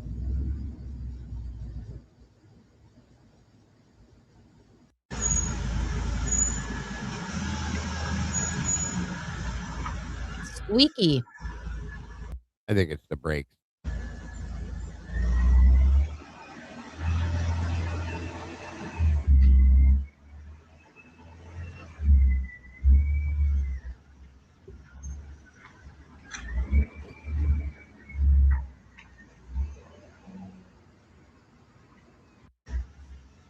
One more time. I want you to notice something. I'll slow it down for you just a little bit. When it turns around, because that's what it does, is it backs up, turns itself around, and goes out head first, okay? I want to address this real quick. I did know it was a dead end. I was making sense of that because the car was pulling out, I thought, onto a road. And I'm like, wait, where's the road? It's not pulling out. It's going around the building. So I do know. Did somebody say something ignorant in here? Because if you did, you're leaving. Snotty. We don't talk to people like that in this community, and you won't. So if I catch it, you'll never be in here again. That's all I'm telling you. And we're allowed to make mistakes, and we're allowed to ask questions, and we're allowed to clarify things. And I do that all the time. And that's why we do this. So don't let me catch you doing it. I'm just telling you. If my mods don't catch it, don't let me catch it. That's all I'm saying. I treat everybody with respect. Kim treats everybody with respect. I don't expect anybody ever to disrespect anybody in here, period. So don't do it. I'm being nice right now. Don't make me act any other way, please. When this vehicle backs up and does its little, it turns around and then it goes to where it's pointing its nose, heading out Queen Road towards the 1122 house. I want you to look at the back end of it, okay? This is partly how I figured this out. A Jeep has the weirdest headlights and taillights on it. They look like, the taillights look like stars almost, like a 4-point type star thing when it lights up. You'll see that over here. That's partly how I figured this out. It is not a diesel. It is a gas motor. It has a aftermarket supercharged exhaust system on it, in my opinion.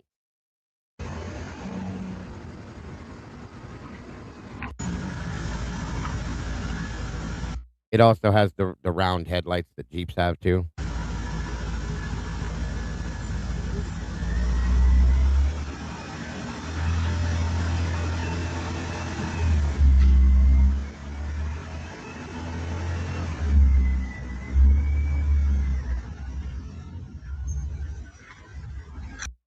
You see how it's kind of got that 4-point look to it right there?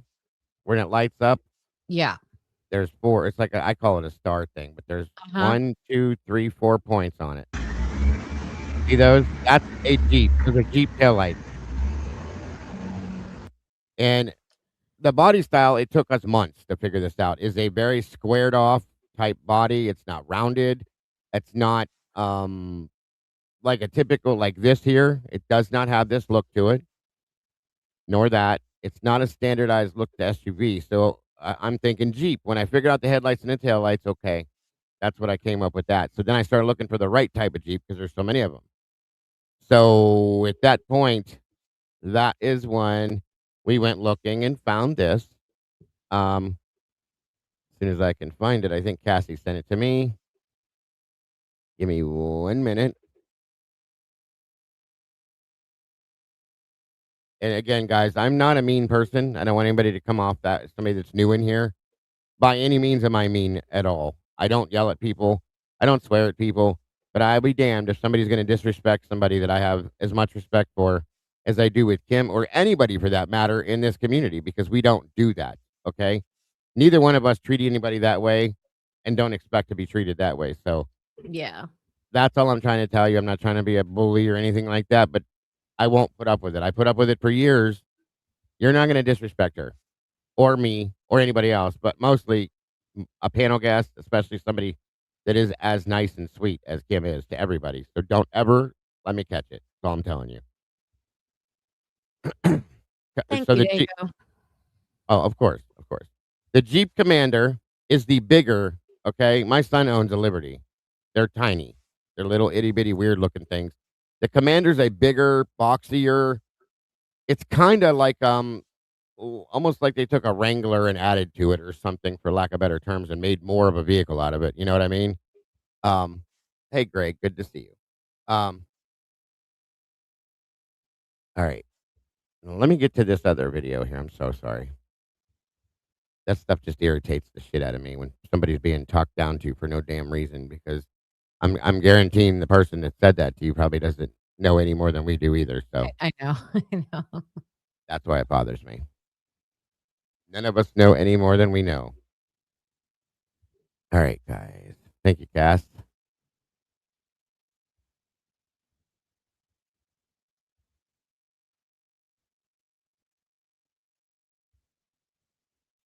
Okay. Now this has both the vehicle and the exhaust in it. Thank you, Michelle. It's the same one I sent you a while back there. It comes back 634 was McClure's. Thank you. I appreciate that very much. Yes, Alicia, right. It's a Range Rover type shape thing. It is not a Range Rover because it has the round headlights and the star type tail lights on it. So,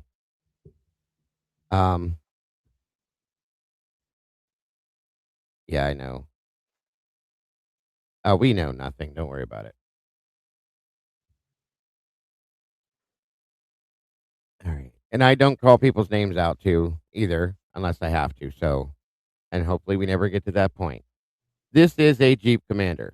Okay. Again, I don't know the exact year on it. It doesn't matter at this point, but I'm just proving a point. Welcome, Yvette. Good to see you.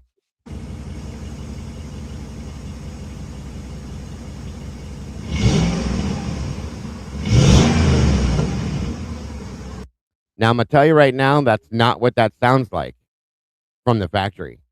This is a aftermarket, like, specialty, super turbocharged, however you can explain it, type exhaust on this. It's a 2017 most likely, and it has what's called a catback aftermarket exhaust, is what we found.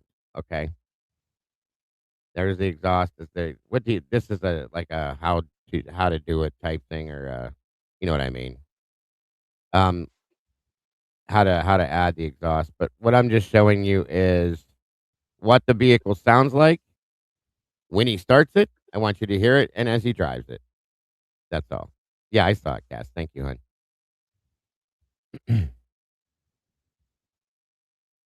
So this is the vehicle. If you kind of look at you, if you saw what we saw, you can see the squareness of the body. Come on, I don't want to see the exhaust. I just wanted to hear it. All right, here we go. Hold on. You ready? Okay, he's gonna start it. Think about when we just watched what whoever that was start the vehicle. Okay.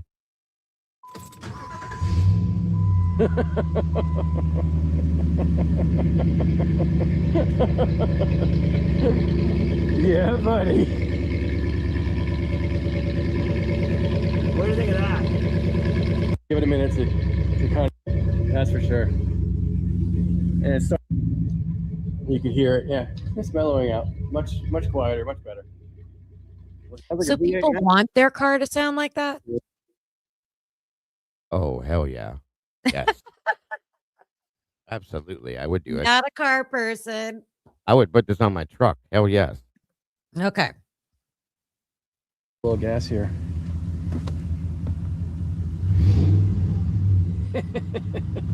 Do you hear the sound that I'm talking about? What do you guys think of that? Comment This guy's excited. I get it. below. Let's go take it for a test drive. All right, let's give it a little gas.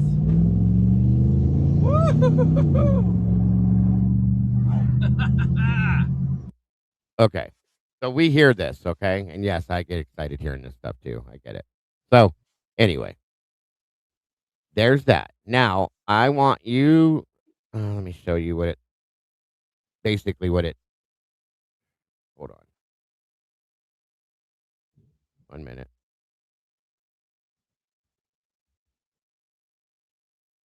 Is it going to show it or not? Come on, damn it.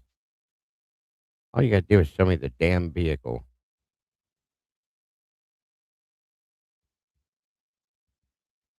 Okay. Now this is a little different. This is more of an off-roader he made it into, but this is the vehicle, like a full look at the vehicle, the body. Jeeps have very specific headlights and taillights, as I told you, okay? This is what it is. This has a bunch of aftermarket shit. The wheels, the rack, all that stuff. This is just a standard vehicle that they had with a little bit of souped up shit on it. It looked to me from the light stuff that this had maybe some chrome rims on it, the one, and it was blacked out windows and all that fun stuff is what I'm guessing it had. It's souped up looking, okay? Nice looking vehicle. Which also reminded me of something else as I was talking about it. If you all remember the Enan Harsh interview where the man claimed to see a souped up black SUV. Mm-hmm. It was dark. Granted, the time was off, but it made me wonder. He claimed to have seen it sitting near a dumpster. Well, He said it was like high end. Like a high, is that what yeah, that's that considered? it looks high end, yes. Is that an If expensive car that you were just showing? they're not cheap, so yeah, and especially with what it has on it, if it has the souped up Gotcha. exhaust on it, and it sounds that way. It's got the chrome rims and all. Of course, it's going to look like something more, and it's dark, so you can't really tell exactly what it is. But Okay. one thing he did say was, "I know it wasn't a Ford." Okay. So there's that. Now, the other video I wanted you to see to go along with this whole thing, guys. Excuse me. And then we're going to start questioning why, who, why, and what was going on with this vehicle. I just want you to get a full visual for this. So, 1 minute.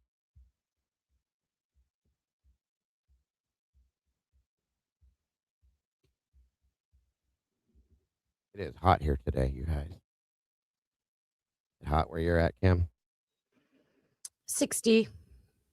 Warmer here than that. 76 here. Shining.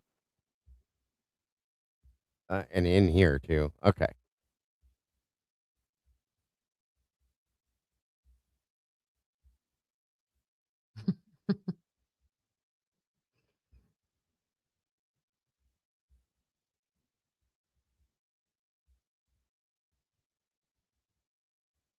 By the way, the person that I was yelling at, per se, I don't want you to leave, okay? I just Yeah, don't want you to be exactly. disrespectful. That's not what I was trying to push for. And maybe if you weren't, trying to be understood, claim it. I don't even know who you were, but just that's all. Just understand. I don't want anybody to leave. I just don't want people to be rude. That's all. And if Yeah, it was an I accident, agree. truly understood. Yep, you don't have to stay away. Not at all. Okay, hold on 1 minute. I think this is I'm it just here. not gonna let that stuff hang out there. Well, it's not gonna happen either because, like I said, we struggle with this as much as you guys do, I promise you, if not more, because we really wanna know to be able to show you. So, okay, let me get to the point where this and we all know what video this is, okay? Alright, here we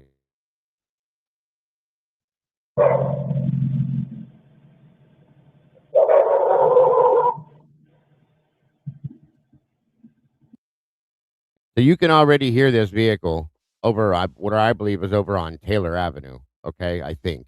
It's in the background slightly. Here it comes. Yes. And Yes. I remember listening to this and I kept hearing this vehicle for a long time but it never showed up and I'm like, "Where it is does. this thing?" Boy, that's how loud the exhaust on these are. This is probably, like I said, in my opinion, on Taylor Avenue coming down slowly because it is so loud. It's 4 something in the morning.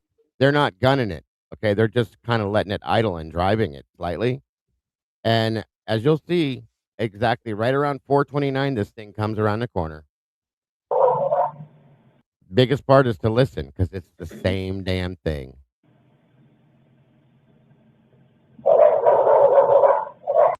Try to ignore the dog, of course.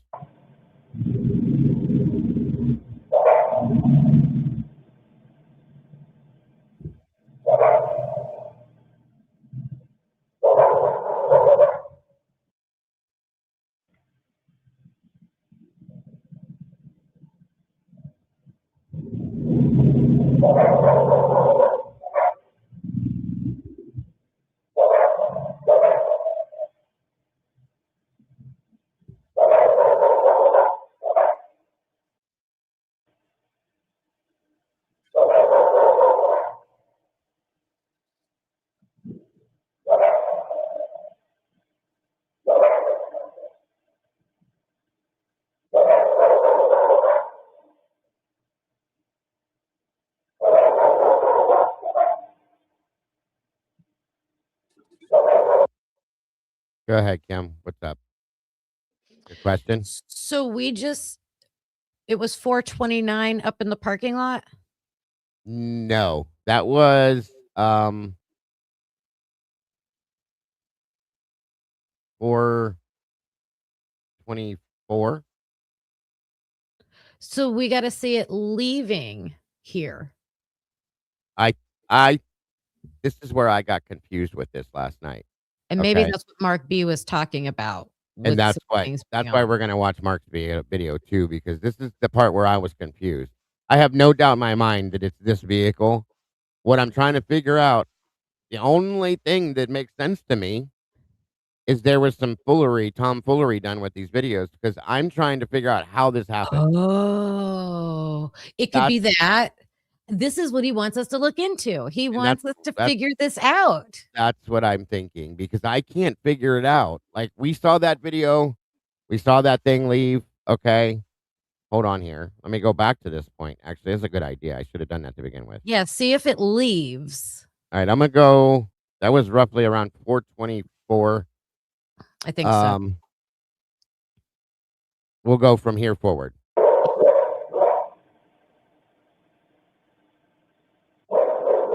4:23.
Oh, oh.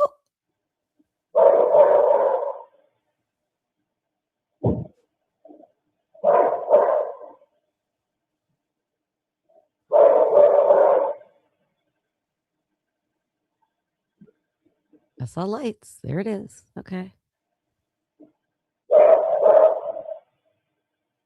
What is it? Can you stop it right when it like appears? So the time matches up, but the sound isn't there. Right. This is what I was struggling with. Do you think that I know nothing about identifying vehicles. Do you think that looks like the same thing? It doesn't. It doesn't. It's weird. Because the taillights aren't the rectangle, they're the diamonds. The vehicle doesn't look big enough to me. Let me back it up a little bit more. What if they took one vehicle out of the parking lot, drove over somewhere else where there was another car, got into that car, and then left? I mean, I just don't get it. I don't understand it. Where is this vehicle coming out of here? We saw it leave. Okay. Mm-hmm. So that means it didn't leave. Yeah, he definitely has better footage that's unredacted. He didn't see what we're seeing. He sees the real shit. And that's what I'm saying. It's weird. I'm going to play it back one more time. I went back too far.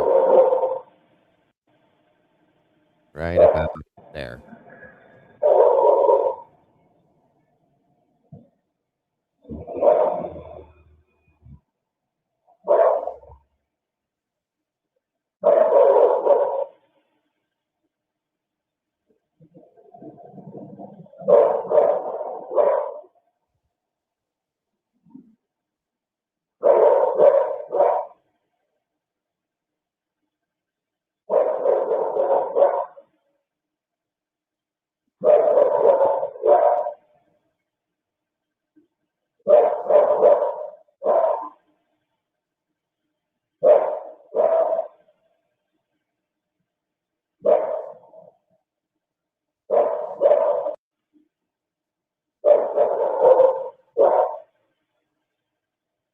Oh, good point, Stitches.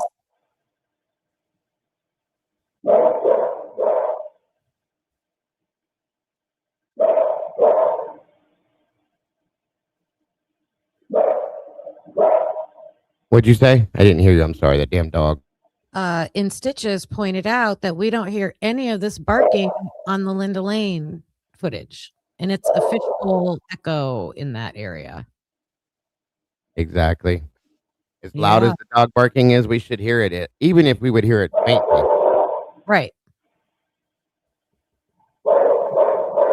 Remember, he said Murphy is critical. He said Murphy is critical. Again, pointing out things we need to see. I agree. And like I said, you guys, I'm sure somebody else has done this already. I'm probably behind. I always am. It is what it is. I'm just showing what I've gathered from what I've gathered. They absolutely are different. 100%, in my opinion. Everything's unredacted. He probably has seen things that are unmanipulated. Okay. But Dago, nobody has looked at this with the information that he's suggesting. Right. You know, right. So now that we have kind of like a for sure, like somebody telling us this, now we can say for sure, hey, this is a problem. Okay, this is a big problem. Or and identifying exactly what the problem is. I'm sure everybody else was like, that's not the same car. Okay, but then what does that mean? What does that mean that it's not the same car? Well, remember how he said, and what I pointed out in this video, he said there were two SUVs. The one that I think we're seeing, I don't know. Oh, okay. I think the way, I know this sounds like a rabbit hole, but it probably is. Okay. And I don't like rabbit holes. You guys know that. You get what I'm saying? So now it would be real easy to clip this and do the whole smoke and mirrors thing and change them up. That's all I'm saying. Hold on. Let's watch it leave again. And then I'm going to show you when this thing comes back. This is what the weird part is. Yeah, I think this car's smaller too. It's definitely smaller, I think, too.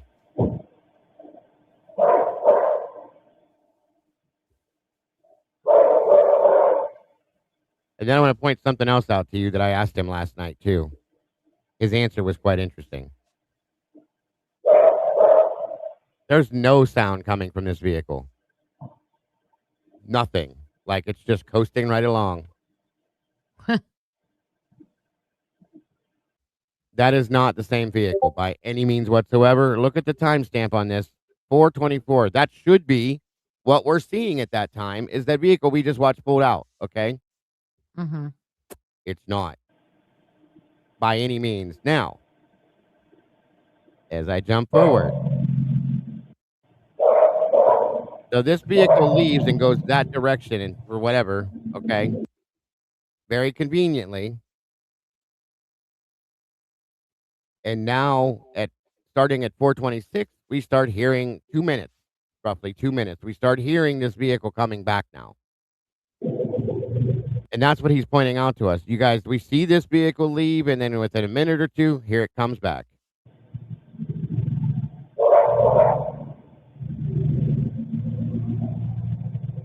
Like Mark just said that he believes that the vehicle or that the video was on mute. We know they do that. Oh, yes. Okay. Yeah. Good point, Mark. Now, this is coming down. It sounds like to me, it's hard to tell for sure direction, but like it's coming down Taylor Ave, and then it's going to make a left onto King Road, and then it makes its left onto Queen. But you can definitely hear the deep growl. It's the same damn vehicle.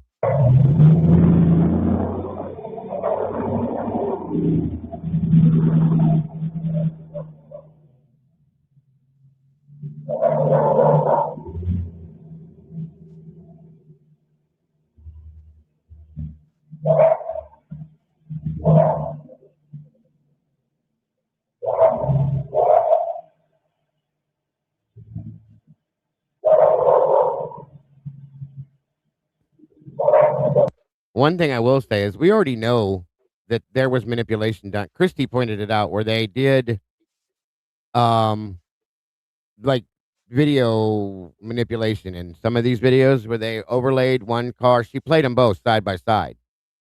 Okay. And they matched up perfect. Like they were lined up, and it's not possible to do that unless you manipulated something. So we already know that they've done manipulation with these videos. There's no two ways about that. Senor Wazowski is saying what I was saying earlier.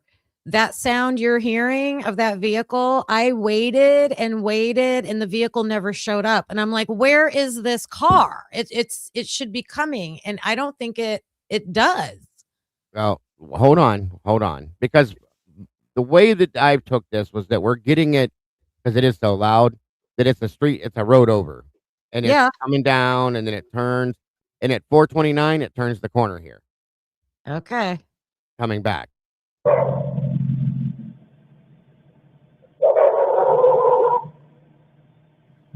You can mute one sound. Like if you have separate soundtracks, you can mute one and play the other.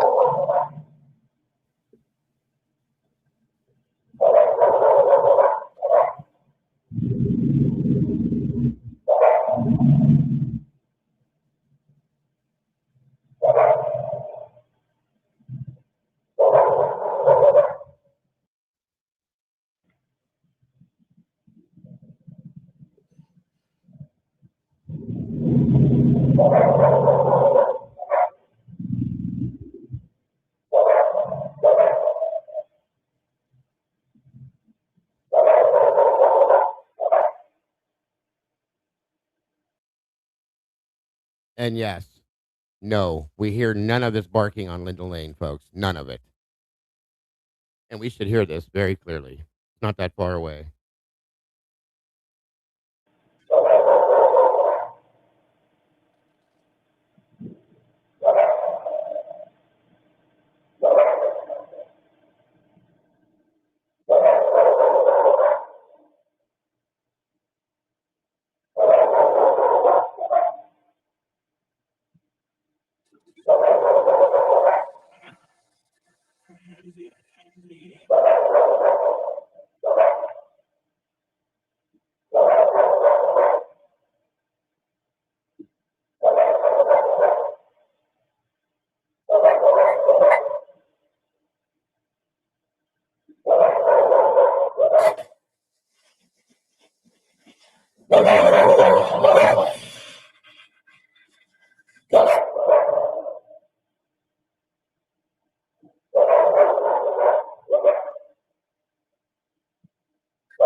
Where's that? Where's the sound at?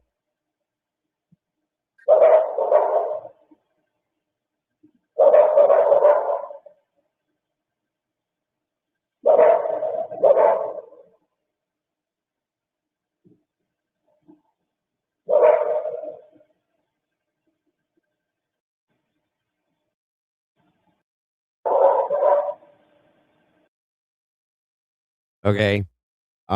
There's a problem. No. No way. Because the original video we heard is loud. And it's almost like it's off. Like the what's it called on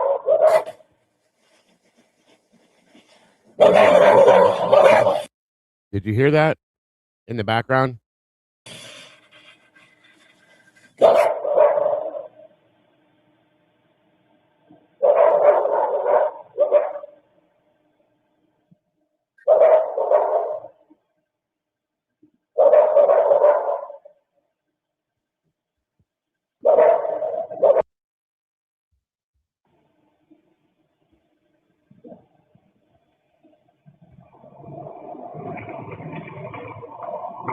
Can hear that one. Yep. Busted. And that dog barking is so loud. It is, and it doesn't make sense. Now, where is this at? We're at 428 on here, right? And then that vehicle. So this video here, there's something like some weird, wild fuckery going on with this. Okay. Now, Well, and we already know what happened with that SD card or that mhm, video of it. yeah. Like as far as like getting it, returning it. Oh yeah, the chain of custody stuff. That was a joke. So. Yeah. Now let me find the other one. 1 minute. It does sound like a looping dog bark. It absolutely does. Like it's repeating the same barks again and again. 1 minute. Jules' video has sound. Mhm. SD card was passed around like a library book. Right. Give me 1 minute. Trying to find the exact, the right one. The 4 a.m. to 4 to 5 a.m. Linda, or 1112 is the one I'm trying to find, where we very clearly hear. Wait, that's what you were on, right? Yeah, but did you hear that vehicle come back around the corner with the loud exhaust on it? No, you didn't. There's a problem. We did before, though. I watched it Oh. many times. We watched that 429, that car turns the corner, and it's loud. Okay? I'm just trying to find it. 1 minute. Trying to find the other one now. There was a neighbor. I can't remember which house it was at, but down at the end of the street there at the T-bone of King and Queen. And she said her dog wanted to go out all night. And she said she took her dog out all night. So that's got to be one of the dogs barking. Yeah. And and she said that never happened. So that dog knew something. Right. Yeah. Makes sense. Hold on here.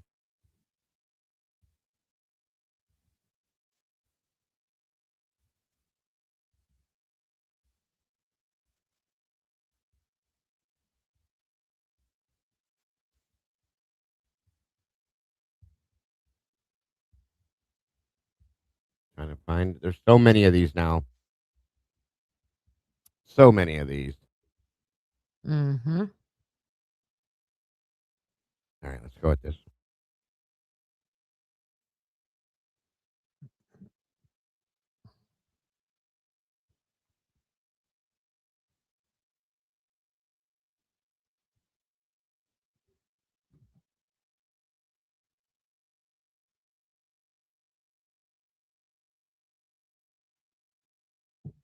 Take a moment to hit the like button if you haven't yet, please.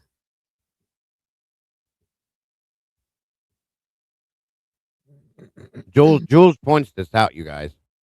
She absolutely points this out. So here we are again.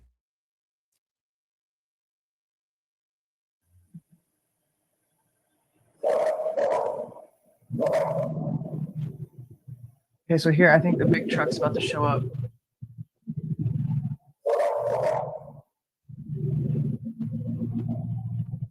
Oh, now you can hear it.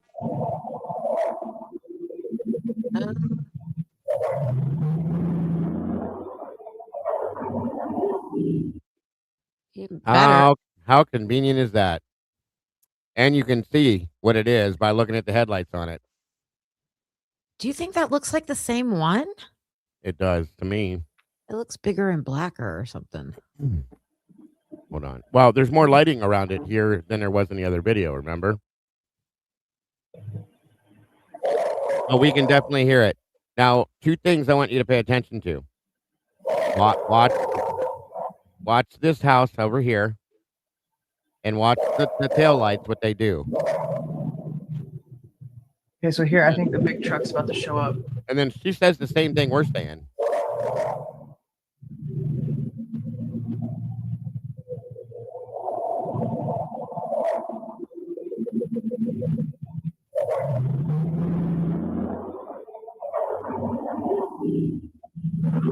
Listen to how it sounds. Okay, hold on. Yes, ma'am. This is 429 Yes, ma'am. and it's coming in. Yeah. We need to see it leaving. What time did it leave? 427? Between 423 and 425. Oh, left, and now it's coming back. Okay. Yeah. So it's only gone Now- for a little bit. So probably. He said And it you was know, only gone it- for a matter of a couple minutes. Yeah. Well, and this was a question I was talking about earlier, and nobody answered me. I didn't see. When you turn right on Taylor up here, does Right. that road go all the way down to the 76er? That I don't know, but we can sure find it out, I'm sure. Just by pulling up a map. Because if it does, that's where they said Ethan's apartment was. Right. Yeah. Yeah. Mark B says it's 424.11. Thank you, Mark. Okay. That's when we should see it leaving. Okay. And I'm going to pull Mark's video up after this. So Is he gonna do it? Oh no, But this what one we're is watching already is been passed. we're watching this and listening. No, maybe not. No. It's not doing what I thought it was doing. It goes past the house very quickly. It's just so deep you can hear it. It should be. Oh, it stays around for a minute though. See, that's the problem. Okay. Okay, this is about to turn into the new footage. So yes, remember, Dylan is claiming that when she gets down to Bethany's room, somehow she sees the brake lights of a black truck outside. No headlights, just the lights in the back, which is interesting.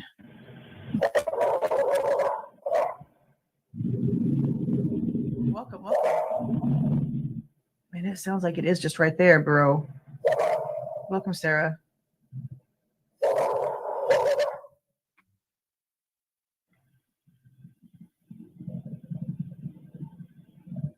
It's still there. We shouldn't be able to still hear it like that, bro. I'm going to back up like 30 seconds. We shouldn't be able to still hear it like that. If it's in the parking lot on Linda Lane, like where we are assuming this.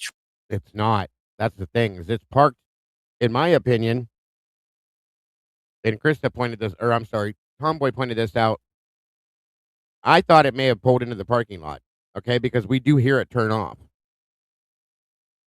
So that's the thing.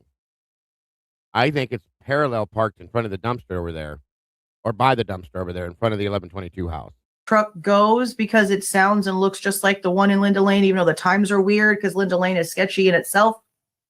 We shouldn't be hearing the muffler like that still.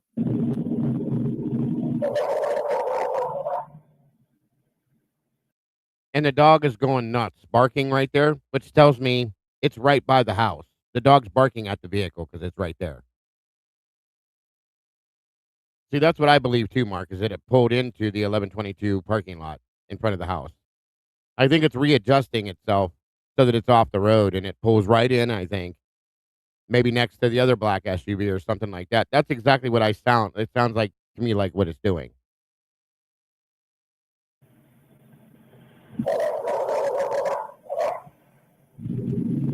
Like it's still sitting there.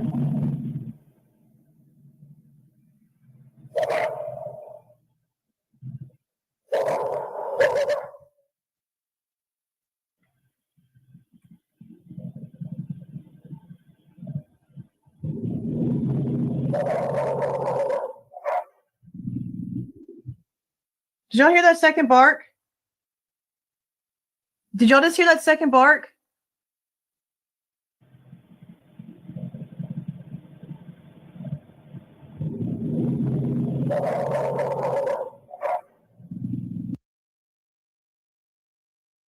Two different dog barks right there. For nobody that caught that before, that's what she's pointing out.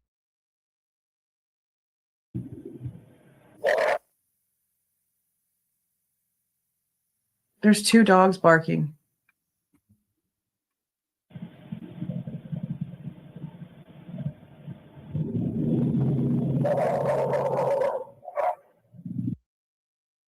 Right there. Did you guys hear that?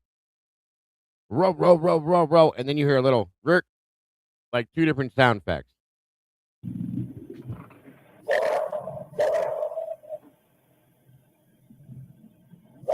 That changes a lot.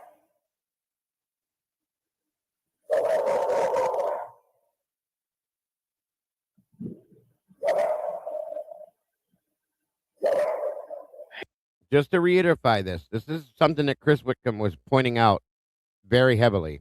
There's a reason why.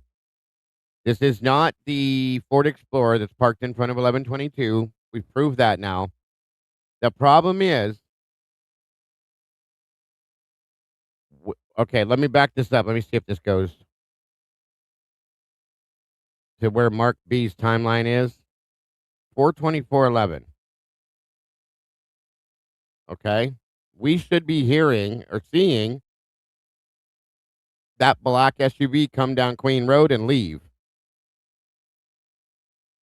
Right about there. I'll just stop it there. Like, are they trying not to hit Murphy? Because it sounds like.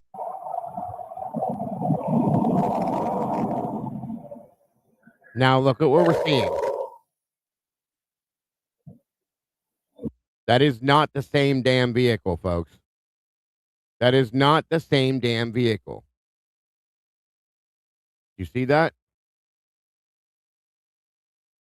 Look at it. We should be seeing that Jeep that makes that loud ass noise, okay? Right there. This car is cruising right along. The way Chris explained this, no. It is not the same thing. So, Single noise from him.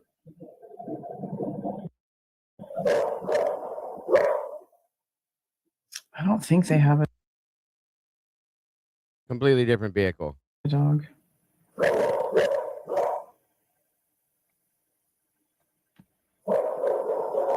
And then moving back forward again.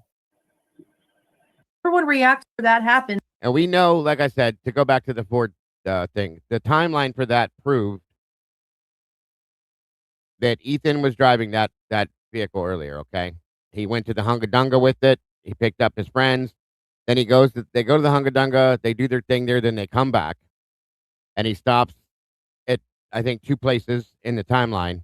He drops off somebody at, what do you call it? He drops off somebody at the Sigma Chi house, and then he comes back around. And then he comes back, he parks it, and it doesn't move from that point forward. It stays there the rest of the damn night. He goes back, they walk over to the Sigma Chi house, blah, blah, blah, so on and so forth, for that party over there. So That's been proven that other vehicle. Also, Eric Gower speaks on how he sees it sitting there. I truly and honestly am 100% comfortable now with knowing that is not that vehicle didn't move. It's in the same position for quite a while. So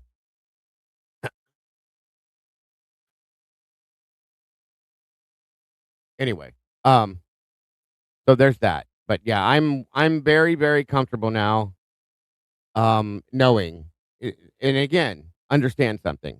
That vehicle, nobody in their right mind is going to take the vehicle we see sitting in front of 1122 and put that type of an exhaust on it. It's not going to happen, folks. That's more of a luxury, I guess, type vehicle for lack of better terms, I guess you would call it. They don't, I've never seen anybody ever anywhere, and I deal with cars, I have for years, put an aftermarket exhaust on a vehicle like that. Okay. But amazingly enough, the vehicle in the Linda Lane footage has the exact same sound, the exact same look. It's the same vehicle, in my opinion. Okay. That's what I'm trying to show you guys. But here, the other problem is that we're looking at is what I believe that Chris was pointing out is the issue within the manipulation of the video. We should have saw that square black SUV leave at 42411, turn the corner, and we didn't. We saw some kind of a smaller, weird looking vehicle that is definitely not that with no sound. There was no sound, conveniently enough. But then at 429, then it comes back. The one we see in Linda Lane. So then the vehicle from Linda Lane at 424 just goes and parks somewhere else off camera that we can't see here. So it never makes it past okay. 1112. What? So does it It leave doesn't. It Linda doesn't Lane sound like it. over Yeah. by the house? Mark kind of. I'm with Mark, and Mark. We have the same feeling on this. That it pulls into the 1122 parking lot and shuts Okay, off. yeah. The one That's from what I Linda believe. Lane, you're saying? Yeah, the one that we see turn the corner at 429. It pulls in, which is why I believe that Murphy or whatever dog this is going nuts at that point. Now, at 424, going back to the Linda Lane footage, there's no way that at that same timeline we're hearing the dog bark like insane, that we're not hearing it on Linda Lane. It's right there, folks. It should have been echoing through that area. We don't hear it at all. Not even a little bit. I don't even hear a faint dog bark. There is absolute fuckery going on with this shit, period. And I think this is what he wants us to see. Go ahead, Kim. So what I'm proposing is I'm not arguing. I know the video's it's manipulated. We know. Yeah, we no, don't it's hear, okay. We don't hear the sound. Okay. So that's Not everybody is going to agree with this, and I respect that. Don't get me wrong. Go ahead. There's options. So I'm not talking about the sound. I'm just talking about the visual. Sure. The car leaves the Linda Lane parking lot, but we don't see it leave past this 1112 camera, correct? Well, yeah, no, we don't see it. It should have. Okay. So it's So either it been. doesn't. So that means it parked somewhere else before it gets to this camera. Did Or it go to the house? Or it was cut out, Kim. Yeah, that's what I mean. It's either or. Like, why wouldn't they want us to see that car leaving? That's weird. Or does it go to the house? Then this different car comes 4 minutes later. Like, I've always said there was a convergence on the house. The basis on basically what Chris is saying is somebody walks out to the Jeep. I'm going to call it the Jeep. Okay. Okay. They walk out. They open the hatch. They threw a backpack. He sees a backpack. He said on the video he saw. They put it in the back. They close the hatch. They get in, start it up. Rumble, blah, blah, blah, blah. Okay. They back up and go out head first. And they leave coming this direction. We should see this vehicle come down around 424:11, Mark said. We don't see that vehicle. We see something different. So that vehicle disappeared. Conveniently, it just poof, it's gone. Right. Okay, We don't so see anything. nothing. Like you said, either it stopped which we should still hear it Yes. in this video if it's stopped in front of the house, but we don't. Yeah. Or it was clipped out of this. Okay.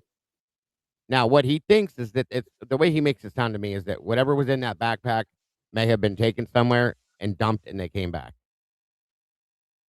Or would it? Well, yeah. That's kind of what my gather was with what he was talking about, because they come back and they get out of the vehicle at some point. Now, there's more to this. Later on at 6 something, that vehicle comes back to the Linda Lane parking lot and they get out with no backpack and walk back this direction. And they walk back, and that's where he was saying they walk past the Queen Road apartments. Where They walk in there's that no direction. Yeah. doors. Yeah. Yeah. Which is, that's too many videos of this vehicle doing weird shit at weird times. I thought it was another hint drop when he said, "What are those apartments called again? What are those apartments called again?" You know, he knows what those apartments are called. What are those apartments called again? Oh, Queen Road. He asked it like 3 times. Yeah. Right.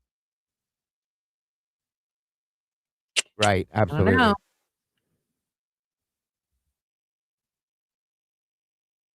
One second, guys. The wife is talking to me. Keep going. I think our next step is to identify these vehicles and find out who had these vehicles. Has anybody done that yet?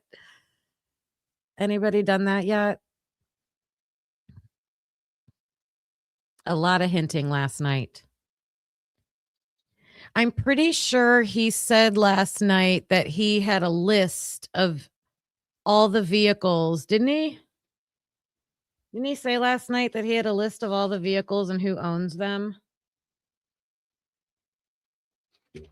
I thought I heard him say that.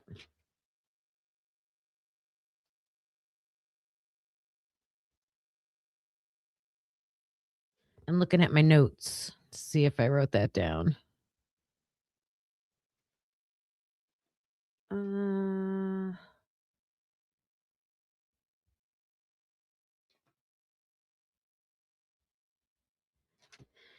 Let me see. All right. I'm sorry, you guys. Thank you, bro. Didn't What we he need say last Go ahead. night that he has a list of vehicles? Didn't he say that last night? Yes, ma'am. And who owns each one? Absolutely. A huge list. Yes. That's amazing. So we all now, like I said, Jules obviously covered this. I'm sure other people did. We never really delved into this deeply, but here it is. And I'm only doing this again because he's pointing this out. There's a reason he's pointing this out. This is obviously an issue. Okay. So let me pull up Mark's video now. Sorry, I'm taking so long, you guys, but I just want you guys to realize this is not matching up at all. This is the problem, and this is why Chris Whitcomb is saying you need to see this, period. Mm-hmm. All right, let me find where. He's probably like, they're diving into this already. Right. Hold on. We don't miss Where did SRB? Did you drop it somewhere for Mark's video?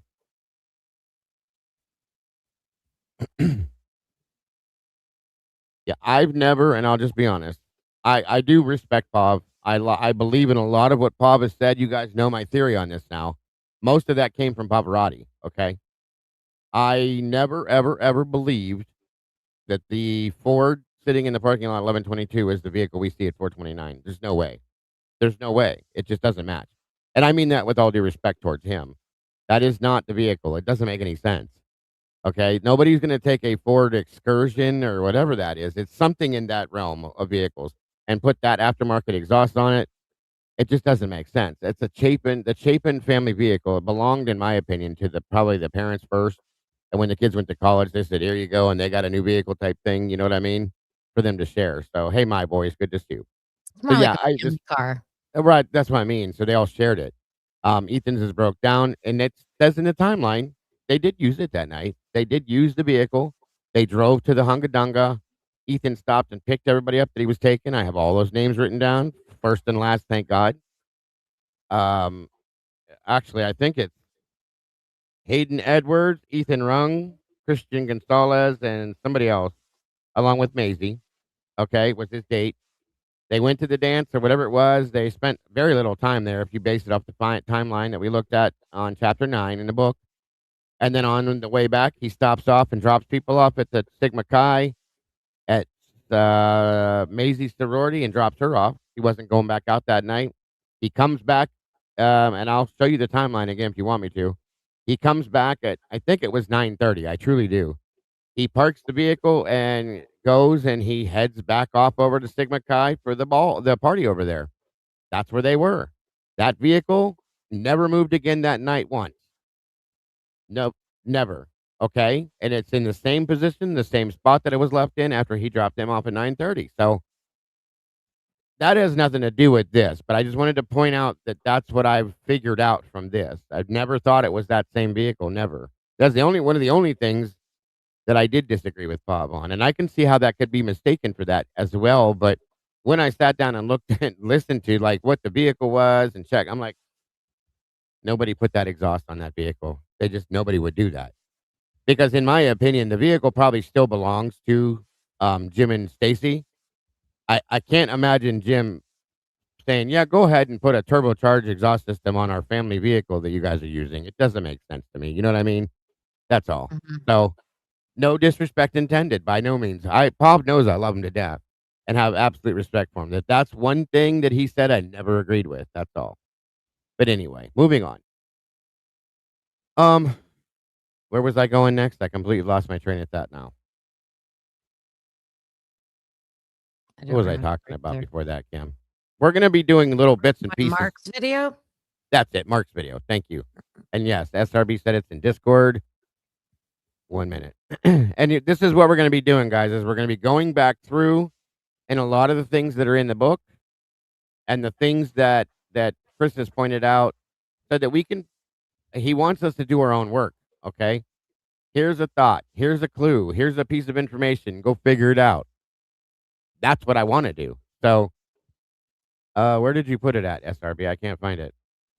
And then the last thing we do before we get out of here is we're going to go over Kyle Frey's interview, who's supposed to be listed as Ethan's best friend, which is Connor dropped a new Sigma Chi interview. We're going to cover that real quick, too. I haven't listened to that yet. Yeah, neither have I. So I figure we might as well do that, too, while we're in here. In your Discord. That's where I'm at, but I don't see it. Mod chat or private chat? I'm in mod chat. How many best friends does Ethan have? I know, right? That name came out of the blue. Like, what's this kid's name? Kyle Frey. I've heard the name before, but Kyle Frey. Frei. Maybe it's Fry. A man slut. Oh, there it is. I found it. Thank you. All right. So this is Mark B. For those of you that aren't familiar, Mark has done some amazing things with the vehicles.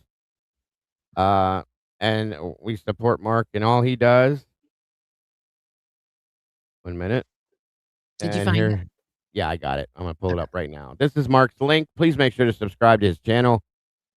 It looks like you guys already dropped it. Thank you for that. So thank you, Mark, for doing what you do, bro. We appreciate you very much. And this may change my mind. It may change. That's what this is all about, guys, is trying to figure out what's right and what's wrong. All right, let's check this.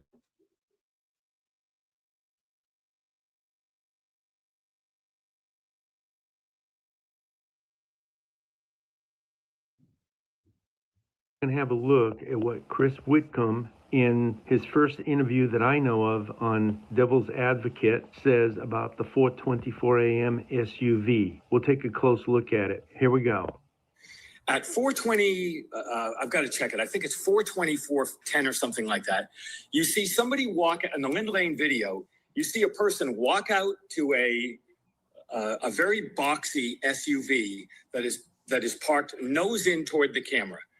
Almost all your viewers, you know what I'm talking about. Almost everybody knows what I'm talking about, right? Yeah. And you see a person walking, and I don't want to be, I'm not insinuating or implying, but a single person walks from the direction of 1122 to the back of the SUV wearing a backpack. They open the back of the thing, the lights come on, they do something at the back, they put the tailgate down, they come around to the driver's side, and when they do, they're not wearing a backpack. So we might deduce that they place the backpack in the back of the SUV. Now this is what, 4 or 5 minutes after the white car races away. Okay. Now, Chris mentions a person with a backpack and opens a tailgate and puts it in the back of the vehicle. Let's take a listen. Right now, it's 4:22:37. In 2 seconds, we'll see the lights flash right there on the truck. And then literally 2 seconds after that, at 4:22:41, right here, you'll see a light. And that's the first you will see the person 2 seconds after you see the lights here.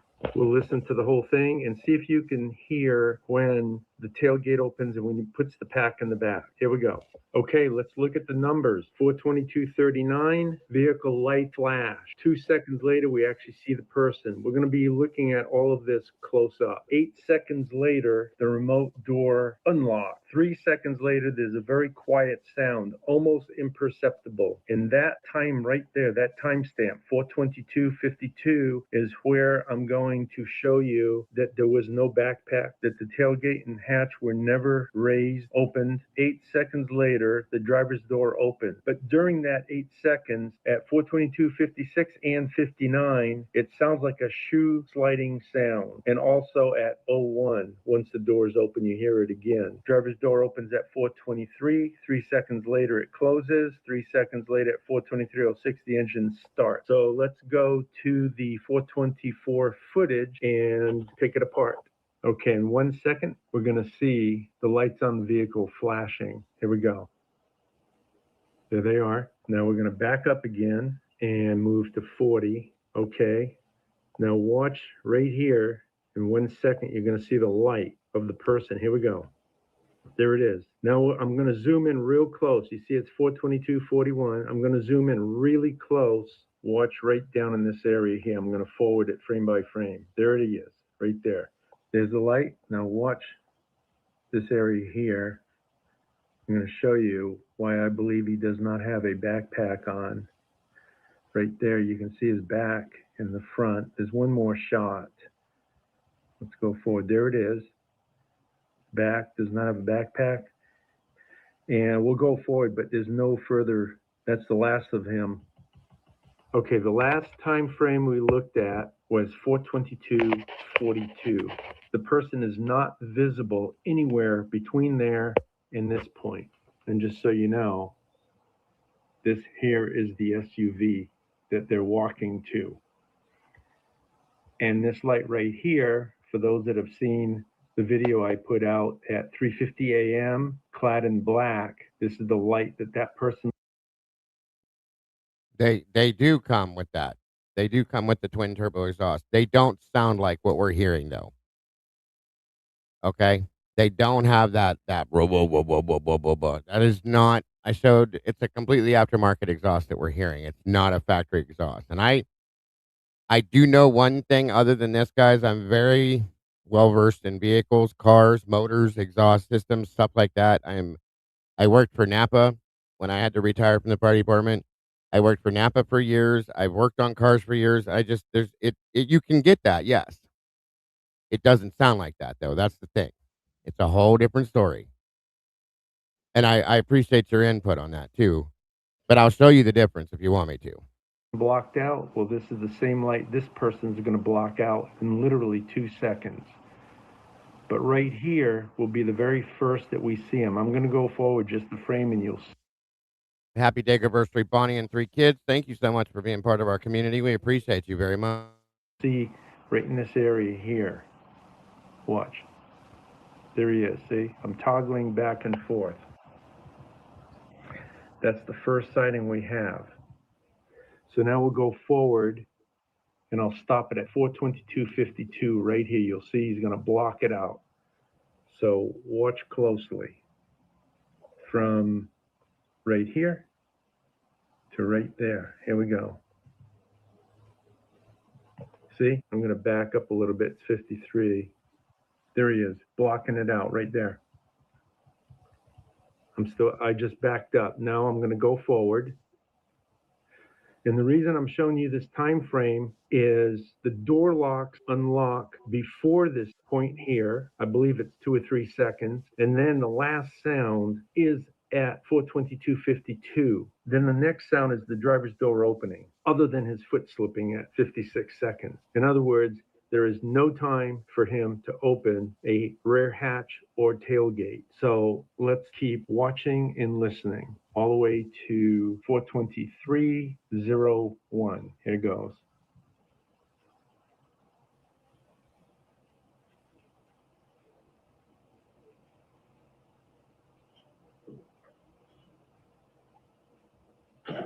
There we go.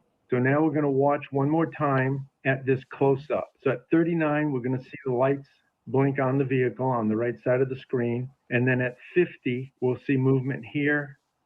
At 52, this goes dark. So listen to all the sounds all the way until the door closes at 4:23:03. Here we go.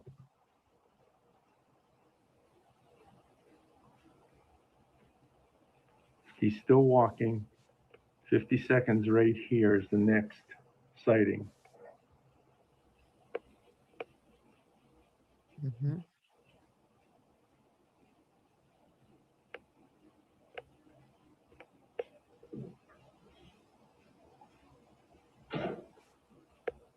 Oh, you can see him get in. You can see him get in. If he had, Yeah, you can see him. You could in the other video too, but you have to look closer. This is great that Mark did this. So big like this. I wish I could figure out how he does this because I couldn't do this. I tried this. I think he's holding his phone up to his. It might be whatever it is. It's a great job. Mm-hmm. Yeah, you can see right here. You can see them walk over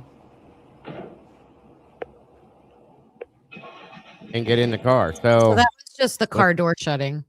Yeah, let's go back over here. So maybe there was no hatch been opened and backpack done or whatever you want to call it, but sighting. Or does that happen at the 5 o'clock or 6:30 time he was talking about? Well, he did say that they get out of the car, but there is no backpack at the 6:30 time. So there's that.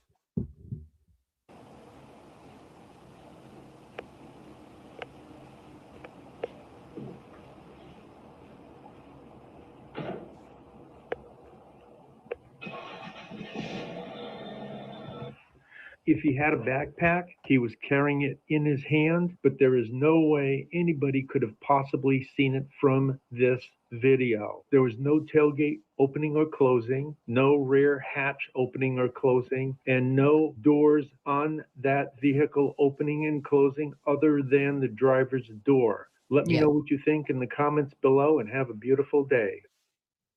I think he showed it. That's it. We've seen it from this right here is the next sighting.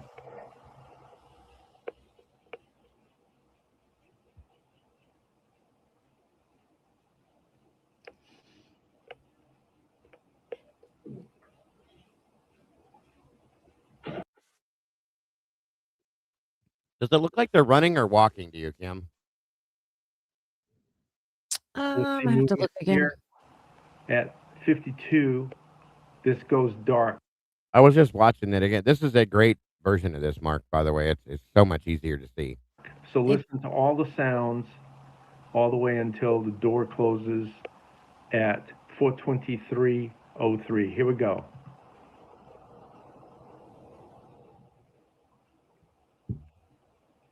He's still walking. 50 seconds right here is the next sighting.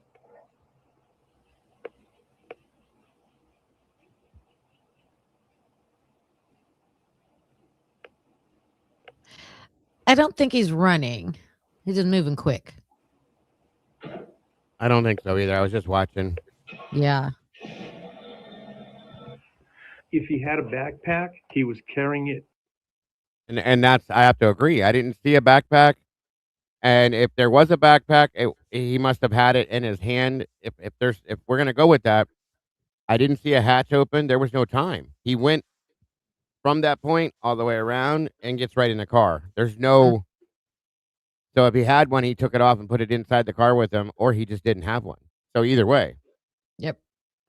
But that is the vehicle that did the blah, blah, blah, blah. I keep doing that, but I don't know. It's very interesting, and I definitely have some other questions now. Now, my understanding is that he's seeing different stuff than we are. That's unredacted. That's this, that's that. But how unredacted? Well, how different is what he's seeing is than what we're seeing? Is my question at this point now. There was more than one person out here that night, by the way. Yes. Unless he's got something different. I don't know. I wondered that myself. I mean, is this edited? Are the times moved around? I mean, from what we've seen with everything else, it wouldn't be hard to believe. You know what I mean? Right. Either he truly has what he said was on there, and right in a different I video. don't remember the time he said, so I would like to double check that. But he says right here, if that's what he's seeing at this time, then why aren't we seeing that at that time? Is the question. Yeah. I'll play it back through here again. Everybody knows what I'm talking about, right? Yeah. And you see a person walking, and I don't want to be. I'm not insinuating. You got it back. Did he say the time? The person walks from the I think he does. Before this. Of 1122. In the Lind Lane video, you see a person walk out to a very boxy SUV that is parked nose in toward the camera. Almost all your viewers, you know what I'm talking about. Almost everybody knows what I'm talking about, right? Yeah. And you see a person walking, and I don't want to be. I'm not insinuating. Mark 424. Okay. Person walks from the direction of 1122 to the back of the SUV wearing a backpack. They open the back of the thing, the lights come on, they do something at the back, they put the tailgate down, they come around to the driver's side, and when they do, they're not wearing a backpack. So we might deduce that they place the backpack in the back of the SUV. Now this is what, 3.5, this is 4 or 5 minutes after the white car races away. Okay? No, Chris mentioned a person. Wait, 4 or 5 minutes after the white car races away, and that white car raced away at 4:21. Yeah. Okay. What he said. Well, 4 or 5 minutes is going to be 4:26 or 4:27. Yeah, I think he was just guessing at that last night. But now what I'm trying to figure out, well, obviously we know there's something that's not right. There was some kind of manipulation done because we still should have seen this vehicle leaving at roughly 4:24, 4:25. We don't see that car or that Jeep or whatever the hell it is. 4:27 or 47, Mark said. We don't see that vehicle. Mark, you're welcome to join me up here, brother. Anytime. I would love to hear your explanation on this. So, hang on. There is, and I mean, we all have to work together in this aspect. So there's a link there. If you want to join us, sir, you're welcome to.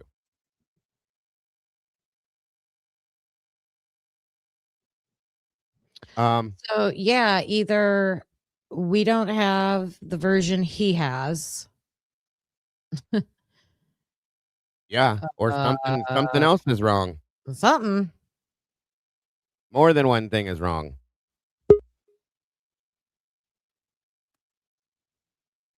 All right, well, we got Moto. What's up, buddy? Not too much. How are you? Yeah, I'm good. So what do you think about all this stuff, bub? You know what? I'm just going along with the ride. I want to hear what the guy has to say. And you know what? We'll see where it takes us. And I'm excited. That's where I'm at with it, because it's more than we had before. You know what I mean? Yeah, I'm just happy we're finally getting some sort of different information, a new credible source, or an actual credible source, Yeah. you would say? Yeah, I'll say that too. It's given us more than we've had throughout this whole thing, in my opinion. A lot of this stuff we've had to come up with on our own. And we have, but now we have somebody that's pointing certain things out. Even if he does make mistakes with it, than he does. You know, I'm not gonna completely discredit the guy because he was wrong about something. I mean, he still does point out something that we did notice that is a problem. The fact that we don't see that vehicle roll by at the time that it should be rolling by, it's a different vehicle. It doesn't make sense. There's something wrong with that. You know what? Actually, I think this is really good for the community too, because now it actually gives us all common things to go and look at and check out. We're not just guessing on random theories and, you know, Yeah. thinking, oh, well, you know, this could have happened. Well, this could have happened. Well, 18 million things could have happened. Yeah, and it helps because people that do this kind of stuff, like Mark B, that can go in and say, okay, he said this, this, and this. Let's go look at this. Let's see what we see.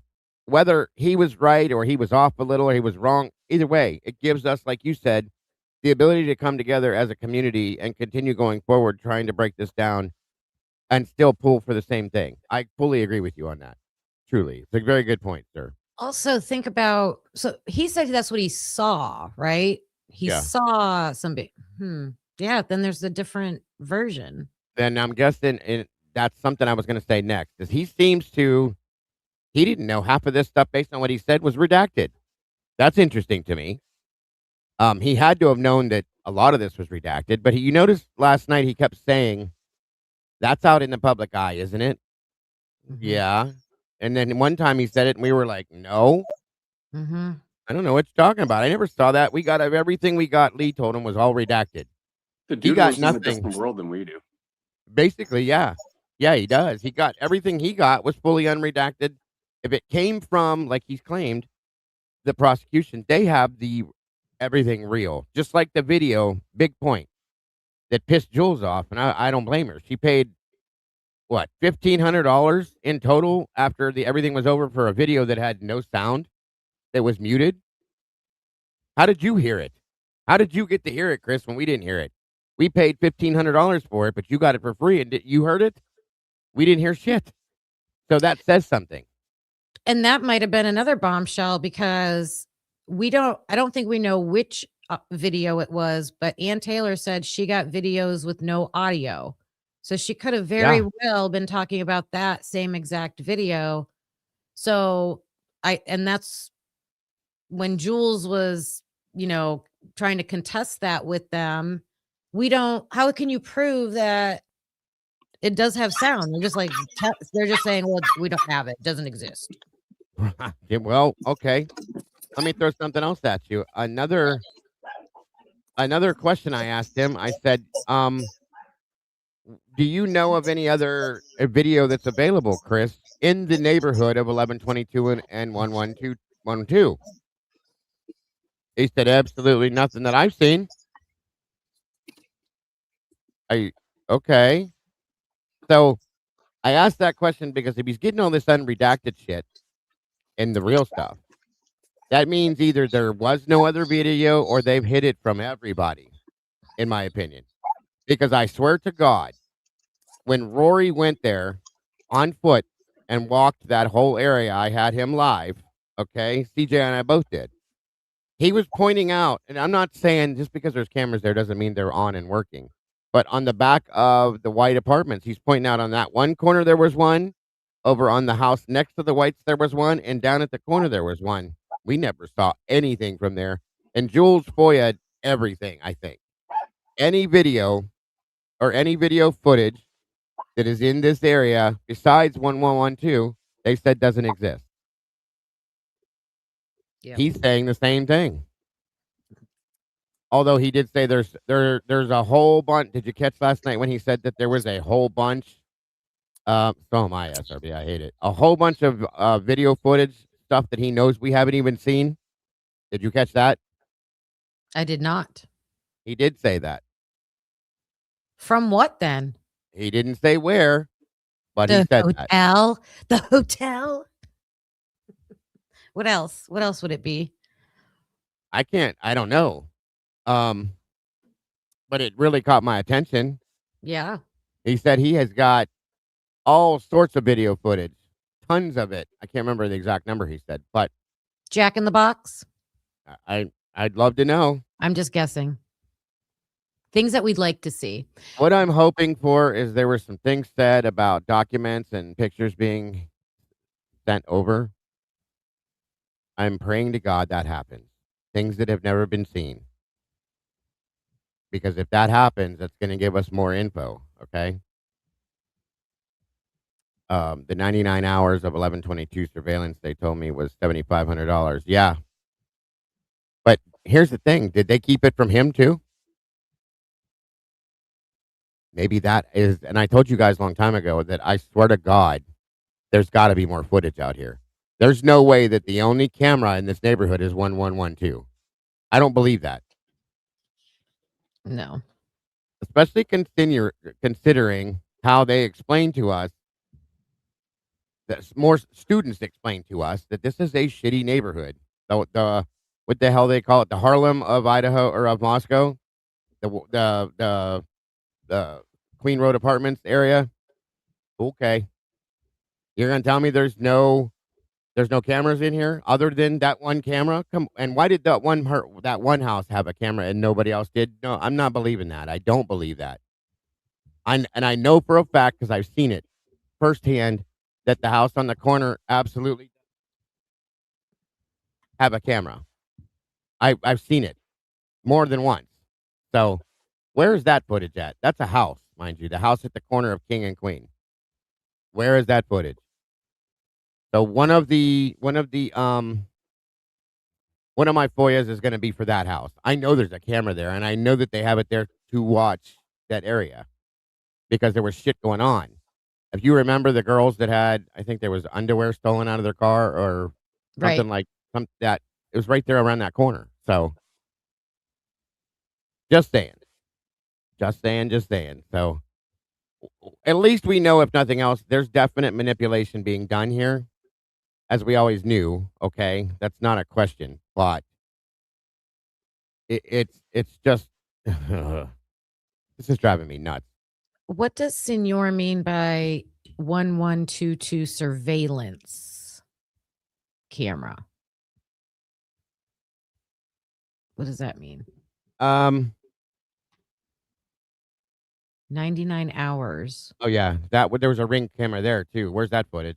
I think he's talking about 1122, like all of the footage from that area that you could see 1122 from those cameras. That's what I'm talking about. Am I right on that, senor? Yeah, what is that, senor? What's surveillance? Surveillance on the house? Is that pole camera? Or neighborhood surveillance camera?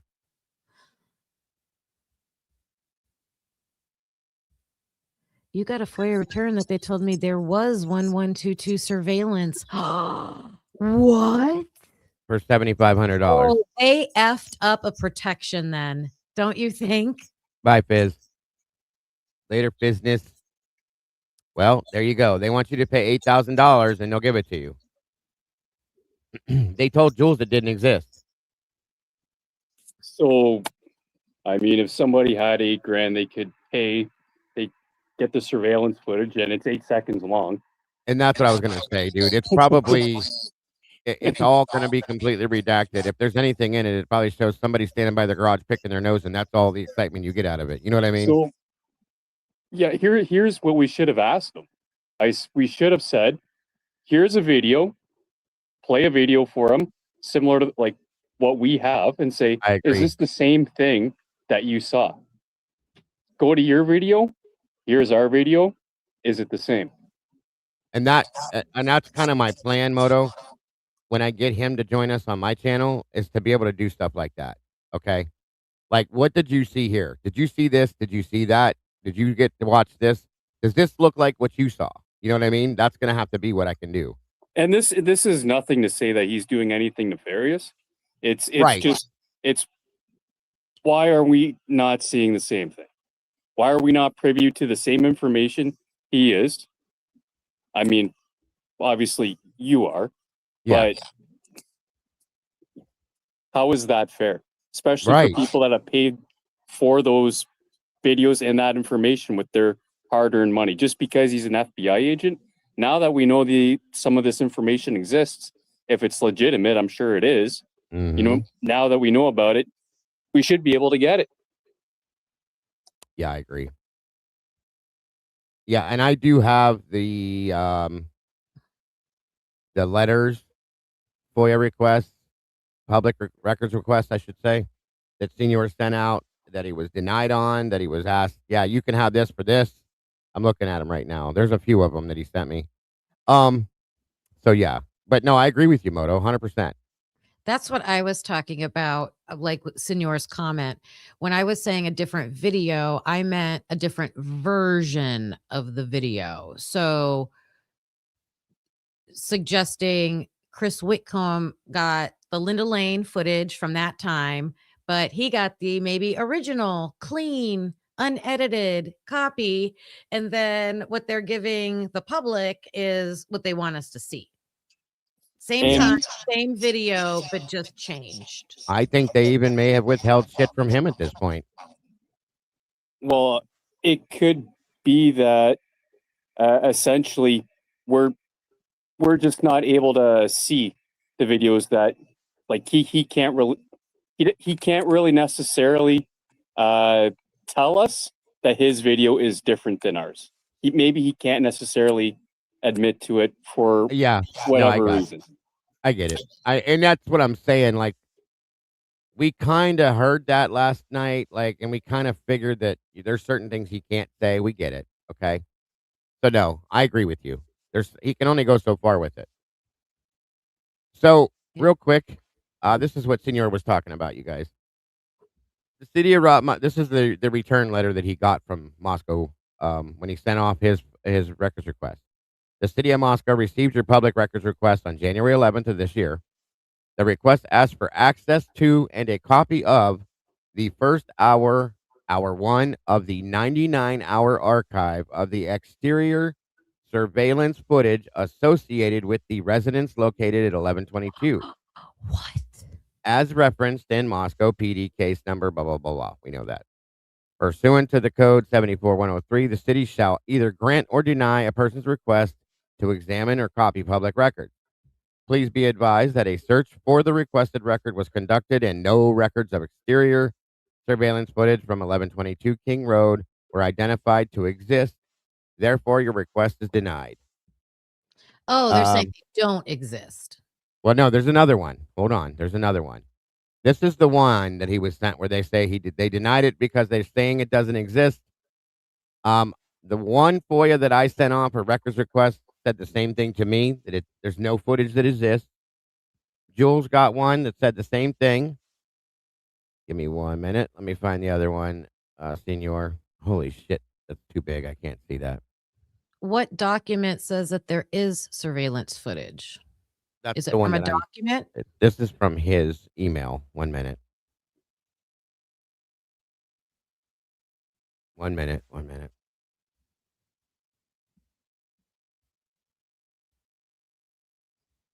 I'm trying to find the right one, Senor, because I have a few of them in here.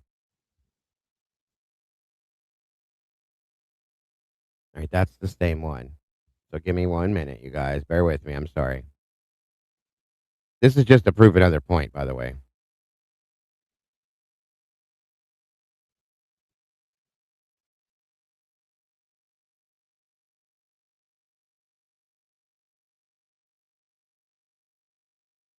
One minute. We're getting there, I think. Oh, here it is. I think this is the one.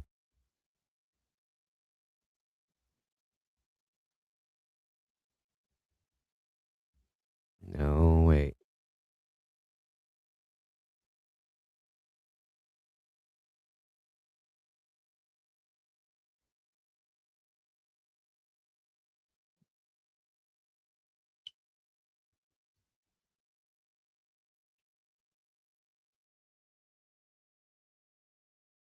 That's not it either. Hold on.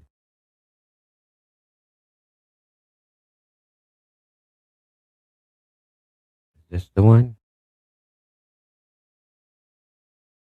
Oh, Lord. Come on. Work for me.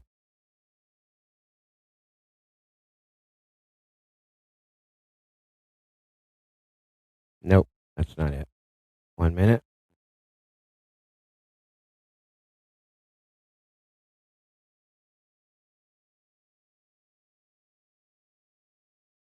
I can't find it, senor. Do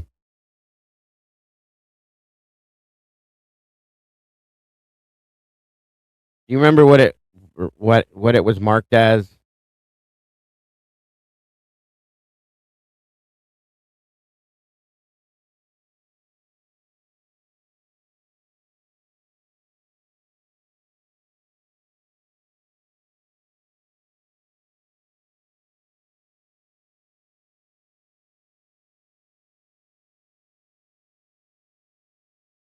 Maybe this is it.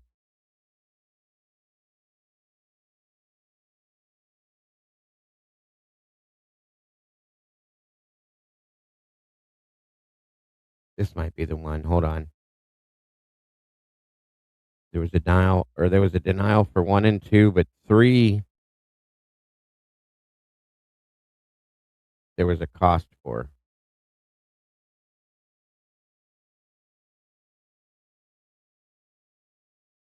That's the one I'm struggling to find in here.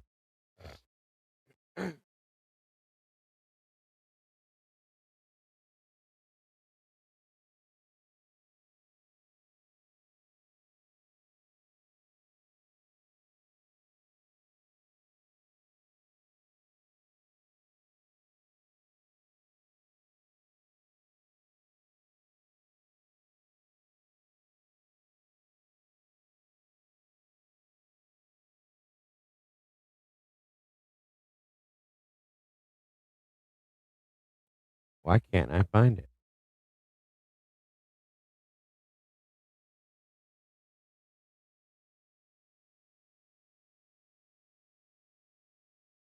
Or requests on one page. That's what I thought I was just looking at.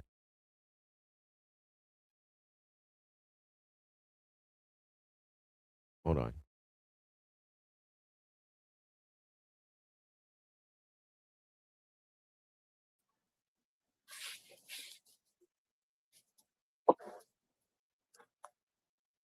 Welcome back, buddy. I've decided I'm just going to get a cam for my PC. A what? I'm just going to get a cam and a mic for my PC. This cell phone thing is a pain in the dick. Yeah, they do suck. Oh, wait a minute. Okay, I think this is it here now. Thank you, bro. I got it now. Okay. All right, here we go. This is interesting. Okay, now. I want to blow it up for you guys if I can. Okay, that way you can see it too. Comparison recordings for, okay. Cities received your request attached for the following records attached to Brian Koberger investigation. I think your stuff's covered up on here, isn't it, senor? I don't want anybody to get your info. Thank you, bro. Yeah, I'm looking to make sure nothing's showing. Yeah, I don't see anything. We're good. So it says, 1, comparison recordings for 1122. The entire 1122 King Road surveillance and radio correspondence between officers memorialized in Supplement 88. Attachments linked to the report, i.e. SD card, copy, reports, name of the sheriff, provided the K9 for the bark audio comparison. So those are all the things that he wanted information on for you guys to, so you know. And now we have their answer. Due to the increased volume of the public records request, a substantial number of records that you are requesting, the city's legal obligation to review and determine if there are exemptions from release of the requested records. The city will need a longer period of time to locate, retrieve, review, and prepare the requested records for public release. It may take the city more than 35 days to obtain this info, conduct our review, and provide it to you. In regard to number 3 and 4 listed above, which are the radio correspondence and the attachments linked to the report with the sheriff and the K9, okay? In regards to those two, a search for the requested record was conducted and no such records were identified to exist. Therefore, this portion is being denied. Surprise.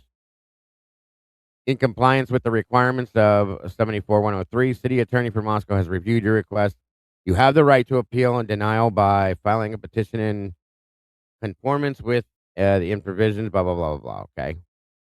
Now, in regards to number 2 listed above, I'm sorry, the entire 1122 King Road surveillance. The city has processed and released 1112 King Road surveillance footage from 12:55 a.m. to 1 p.m. on November 13th. The city may charge a requester who is not resident or employee of a resident as defined by Idaho Code 74101 for duplication of computer-based digital records. The city charges per the Idaho Code 74102. Public agency or public official may charge additional fees uniform to all persons who are not residents for requests involving duplication of a computer tape, computer disk, microfilm, and or similar or analogs record system containing public record info. The city charges a $30 duplication fee per resolution, 2520. Any data requested 20 gigabytes or less with an additional $5 for each additional 20 gigs in any single release of records. If you choose to move forward with this portion of your request, we are requiring a full payment of the duplication cost for the requested records in the amount of $30. And in regard to number 1, the remaining hours of surveillance footage for number 2 listed above, the city may charge for the city's actual cost for any public records request from a requester who is not resident or employee of a resident as defined by Code 74101. Again, the city charges per Idaho Code 102. Notwithstanding any provision of law to the contrary, a public agency or public official may charge fees for labor and copying costs associated with locating and copying documents requested by a person who is not a resident, of course, again, employee of a resident. Let me scan down here real quick. For number 1 listed above, there's approximately 24 minutes of video footage based on the estimated 20 minutes to search for and retrieve the requested record and 54 minutes for redacting, legal review, and the administrative staff time to complete the processing of this request. The city estimates that this portion of your request will cost you approximately $75.56 for 74 minutes of staff time. Wait till you hear this, guys. For number 2 listed above, there's approximately 99 hours and 20 minutes of video to process that has not been reviewed.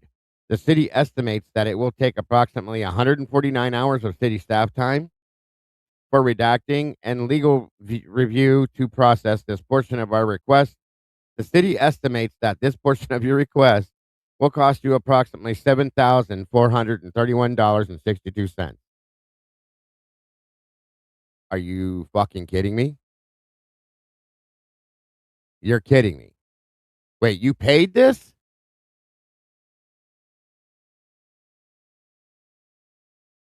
Oh, no, you for supplemental 88. Okay. You didn't pay for this, though. Jesus Christ.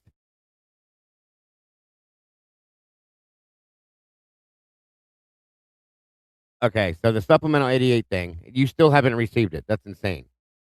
But right there, folks, that's fucking extortion. I don't care who you are. That is extortion. $7,500 for 99 hours and 20 minutes of video. No way in hell. How much of that video is going to be relevant? None of it, probably, dude. It's probably going to be a bunch of little, like, bullshit. You know what I mean? I wish you could pick which part you wanted to purchase. Like, I want to purchase a third of the video. Right. That is insane. Guys, there were some people, Annie dropped something. They said they told her it was going to be 19 grand. Jules had other costs. I mean, come on. Then I sent 99 requests for each hour. For an hour each. Oh, that's a good idea. Did you get a response on that one, senor? 99 requests for an hour each. That's genius. It is. That's stupid smart. The Liz Q laser scan. Yeah. I got 99 FOIAs, but you know what ain't one. The truth ain't one. But the truth ain't one. Yeah. Anyway, that's nuts. Yet it was the first one you showed on screen. Got you. Okay. So wait, the $75 was for the silent audio, the 1255 to 215 or something? The 88 thing. Yeah. Right there. Supplemental 88. Let me see that. This is this one here. Let me see. Radio correspondence between the officers memorialized in supplement 88, meaning I think it's Rosenthal and that was for 1222. Got you. Okay. Thank you, SRB. There's the first one I showed on screen. I got you. Anyway, either way, that is absolute fucking extortion. I'm sorry. Yeah, but do you really, like, if there was surveillance video, do we really need the audio? Like, if we decided the video was showing something that was, you know, pertinent at a certain time frame, yeah, then purchase the portion of the video with the audio. But I mean, if you could save money by just purchasing the video without the audio, because it's a lot smaller and a lot less work for them to go through and you think they would do that? They'd have to separate the audio from the video. I don't think that would be tough. They just have to mute it. They'd probably. Well, we do know that they know how to do that. Thank you, SRB. Well, that would save time though, because it's easier to just click mute instead of like listening to the whole thing and taking out chunks. Like that's a great idea. Yeah. And then like if we see something, the only problem is there might be something in the background that we may not be seeing anything, but we could be hearing something. So that's true. That is a good point though, Moto. Like if we see a video and we see something of pertinence, then you can go back and get the audio. But no, I get what you're saying. It makes sense. You can hear something all you want, but unless you see it, you can't really discern what it actually is. True. Very, very true. Very true. Wow, what a mess this is. What a mess. All right. We got all the time in the world to figure it out. So this next thing I wanted to go with you guys real quick is this Kyle Frey, who was supposedly Ethan's best friend. One of 15, I guess. Look at the guy behind him. Look at them. Look at those eyebrows. Yeah. Super bushy. bushy. And this was done different than the other ones. It's interesting. This interview was not done the same day that they did all the other Sigma Chi ones. This was done on the December 1st. So this must have been a more private, maybe because he was a best friend, I guess. I don't know. Let's see what we hear in this, if anything at all. It may be another scripted interview like everybody else's was, where they all say, he was super nice. Everybody liked him. We don't know what he spent his money on. I don't know his parents. Him and Xana were going to get married. That's what we know from everybody, folks. That's it. That's all it is. Oh my God. Did you know the Chapins? Did you know Mr. and Mrs. Chapin? I could almost do this fucking interview on my own now. Like, hey, yeah, why do we need to watch it? I mean, at this point, this one's separate though, so I'm wondering if it's different than those ones were. But if we start to go through this, I bet you it's going to be the same. Right. Oh my God. We could almost do our own damn we could. Our own interviews of him. All right, here we go. Okay, it's December 21st or December 1st, 2022. This is Detective Sergeant Mike Van Leuven. It is 6 p.m. I'm here with Detective. Well, we know it's the same detective right out of the gate. So there's that. Let me turn this on so there's words to be seen. Maybe we'll get something out of this. Fingers crossed. I have doubts. Alderson, and we are interviewing at Sigma Chi. I will start just by kind of giving you a little background about the purpose of these interviews.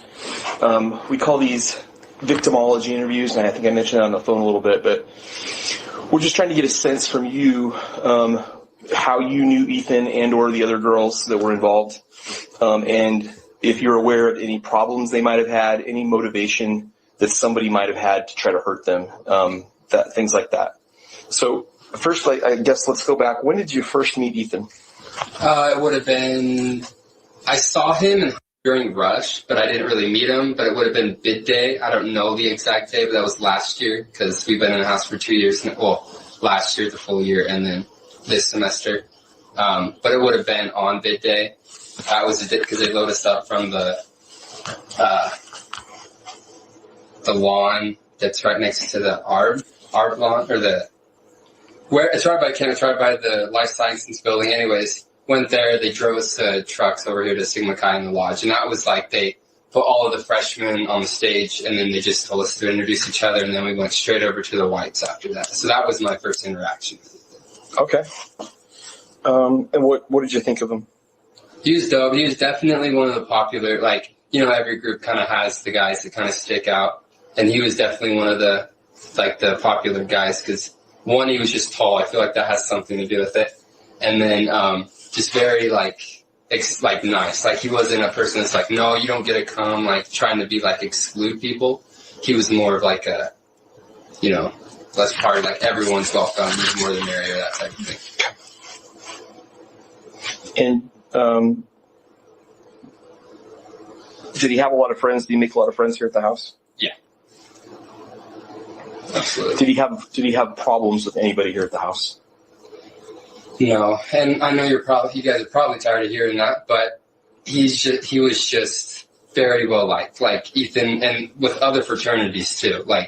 He was just friends with everyone. And I know that that's not helpful, but it's just the truth. I talked about it in my when I spoke at his memorial up, that I've never seen him mad, because he just wasn't a controversial person. He was just loving and welcoming, just like Xana, same way. But I've been running through my brain the past couple of weeks trying to think of any sort of reason, and nothing just makes sense. It's just well, and just so you understand our thoughts about this, from everything we know and everything we've seen, it appears that Ethan was killed because he was in the wrong place at the wrong time. And, this wasn't intended for him necessarily. That's sort of the gist I'm getting. But we don't know for sure. So, we don't want to put that out there. But everyone's saying that they can't think of a reason why someone would do this targeting Ethan. I mean, that makes sense. So, but we still need to do this anyway because we need to get all this down. How about family life? Did he ever talk about his family or his past back home? Not as much back home.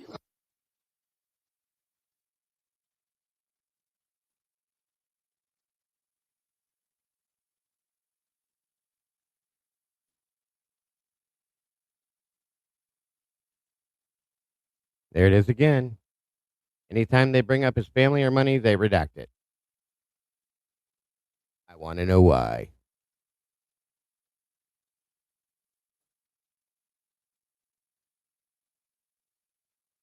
Senor, seriously. Oh my God, bro.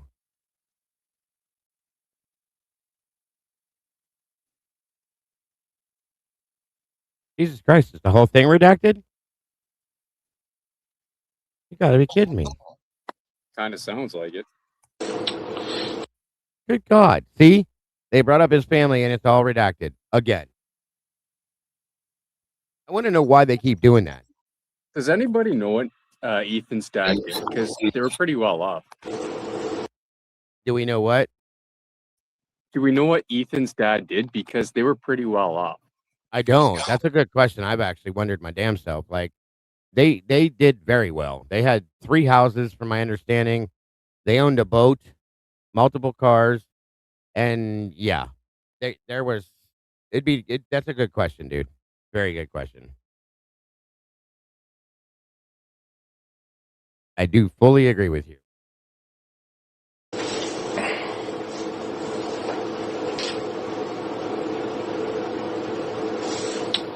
Did he ever talk about being in a physical altercation with anybody in the past? any fights or anything? Yeah. No. So he wasn't a fighter. No. Looks like he was with his size, but no, he was not a fighter.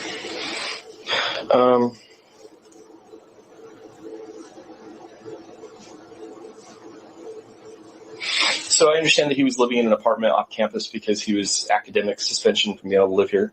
How did he take that? It bothered him, and, you know, he didn't like to show that it bothered him too much, but, you know, we were talking here, and he'd spend a lot of time at Zanos. He rarely slept in his apartment, but he would come over here during the day to hang out, my apartment. He'd get down with his classes, obviously for being, you know, suspended academically. So he'd come in here after class, play Xbox pretty much all day, and then he'd go to watch like Monday Night Football, or we'd go to chapter. But it took a toll on him, like, because if you're academically suspended, you don't get out of little. That really bothered him. He hated that. And then like brotherhoods and parties, like I'm our risk man, so I wasn't in charge. I'm in charge of the list and everything. And he would ask me to like leave a window unscrewed for him so he could sneak in, because with our bylaws, if you're, you know, suspended academic, you can't party with us. You can't come to brotherhoods or anything. Could he come to chapter? He'd come to chapter, yeah. And he did come to chapter a lot. He was definitely trying to earn back a level of like respect amongst the older upperclassmen, I think. But so he could come to chapter, but not parties. Yeah, and I mean, he still came in. Like, people would let him in, you know, when some of the upperclassmen weren't there or whatever. But was he the only person that was academically suspended? Justin and Kai were also the same way, and they chose to stay back in. Are they affiliated with that chapter or no? So he just said somebody and Kai were both suspended as well. And so that's interesting because, yeah. No.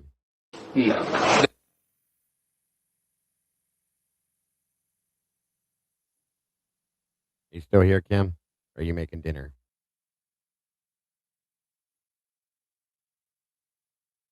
Yeah, Kai was. You have to be, you know, deficient 2 semesters in a row to be academically suspended. So I think he was the only one this year that, besides Kai, you know, but they just chose to live at home.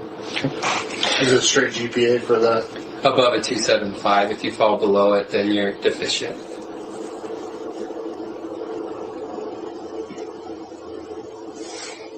So the apartment that he rented off campus, do you know where that was? Yeah, it was. I helped him put his AC unit in.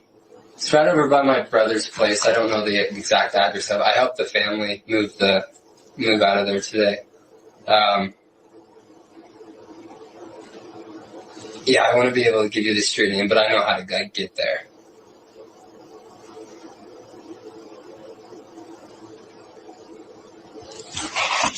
Can you just zoom in on it? I'm the blue dot. Somebody said it was over by 76. Yes, so let's see here. I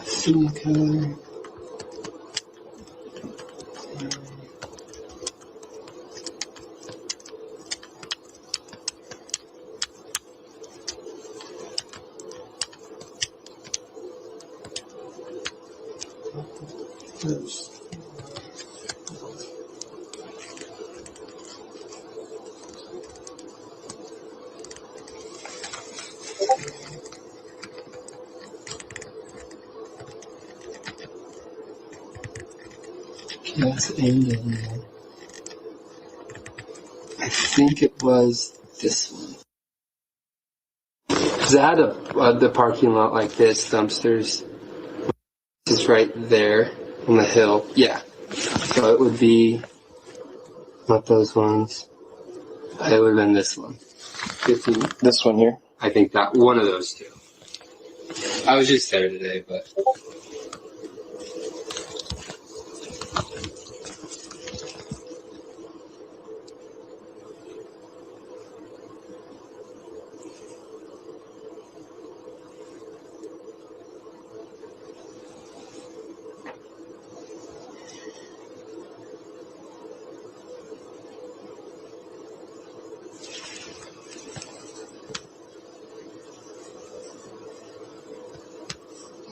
Did he say if he ever had any problems with anybody over there that was living at those apartments? No, yeah, he actually would mention like funny stories about his one neighbor to the right of him. He would just be like the dude will just be out in like PJs and whatever, blah blah blah, just posted up, staring out there. But he didn't really ever spend too much time there because we only talked about it the day I went over there to help him put his AC unit in, and that was during rush this year. It was super hot. But when you talked about the guy that was standing outside his neighbor, I mean, was that like the guy was weird or no, it was like a funny story, just like. Okay, I just realized, guys, this is an hour long, so we're probably not going to be able to finish this today. But I'll start off with this tomorrow when we jump into the next episode of what we're going to do. I'm going to go a little bit longer, and then we'll cut it off because it's. I just saw that SRB, and I know Kim's got to go do things and all that stuff. So hang on. Oh yeah, that dude's dope. Like it's blah blah blah blah blah. Okay. But it wasn't like, oh, I'm worried about him. Did you ever talk about the homeless guy that lived in a van parked out in the street by that apartment? No? Okay. All right, that'll do it. We're right around that time, past it actually. So, that's going to do it. Moto, thanks for jumping up here as always, buddy. I appreciate you. We got through the majority of what I wanted to do. So we'll pick this up tomorrow, finish this off, and then move on to the next part of what we're going to do, which is going to be more review on the book. Can't remember the name of it, but the book, if that's okay Broken with you Plea. guys. There's many things to do. So, yes, Ro, I'll be over there because it's Wednesday. So There's a guy in a homeless guy in a van we're just learning about. Down by the river. That's the first thing I thought. Same here immediately because that's my mind, like a cartoon. So yeah. Anyway, it was very interesting stuff. As we all know, there's plenty of things to look at. Thank you, Mark, for pointing out what you did and putting the video together, brother. We all appreciate what you do. Thank you, Kim, for joining me to help break this down. There will be much more breaking down of the Broken Plea book and then some. We'll probably be reviewing the Custody Queens video, so on and so forth as well. Points that were made there that may not have been made over with Devil's Advocates. So that's the plan, guys. So I hopped over there a couple times kind of quickly just to see what they were talking about, but it sounds pretty much the exact same it as probably what is. you guys were discussing last night. Their chat's a bit different than ours are. So yeah, I know it's probably nothing. I'll scan through it and see what it is, but probably not much. But anyway, I hope you guys got something out of today's show. I'm sorry that there wasn't more to it, but it's just pointing out, I believe there's a severe amount of manipulation being done on things. Obviously, we see it right in front of our face. They can't explain it for sure. So, I will, yes, probably pop into the voice for a few minutes, guys. So, yes, to answer your question, SRB or TBC. Sorry. Other than that, guys, thank you so much for being here. I hope you're ready for it because there's going to be plenty of stuff to talk about for a while. So, Thanks for having me, Dago. This was great. yes, thank you for being here. As always, I appreciate you. Great show by today for you as well. I was bouncing back and forth, and then you ended quickly. So, anyway, thank you as always.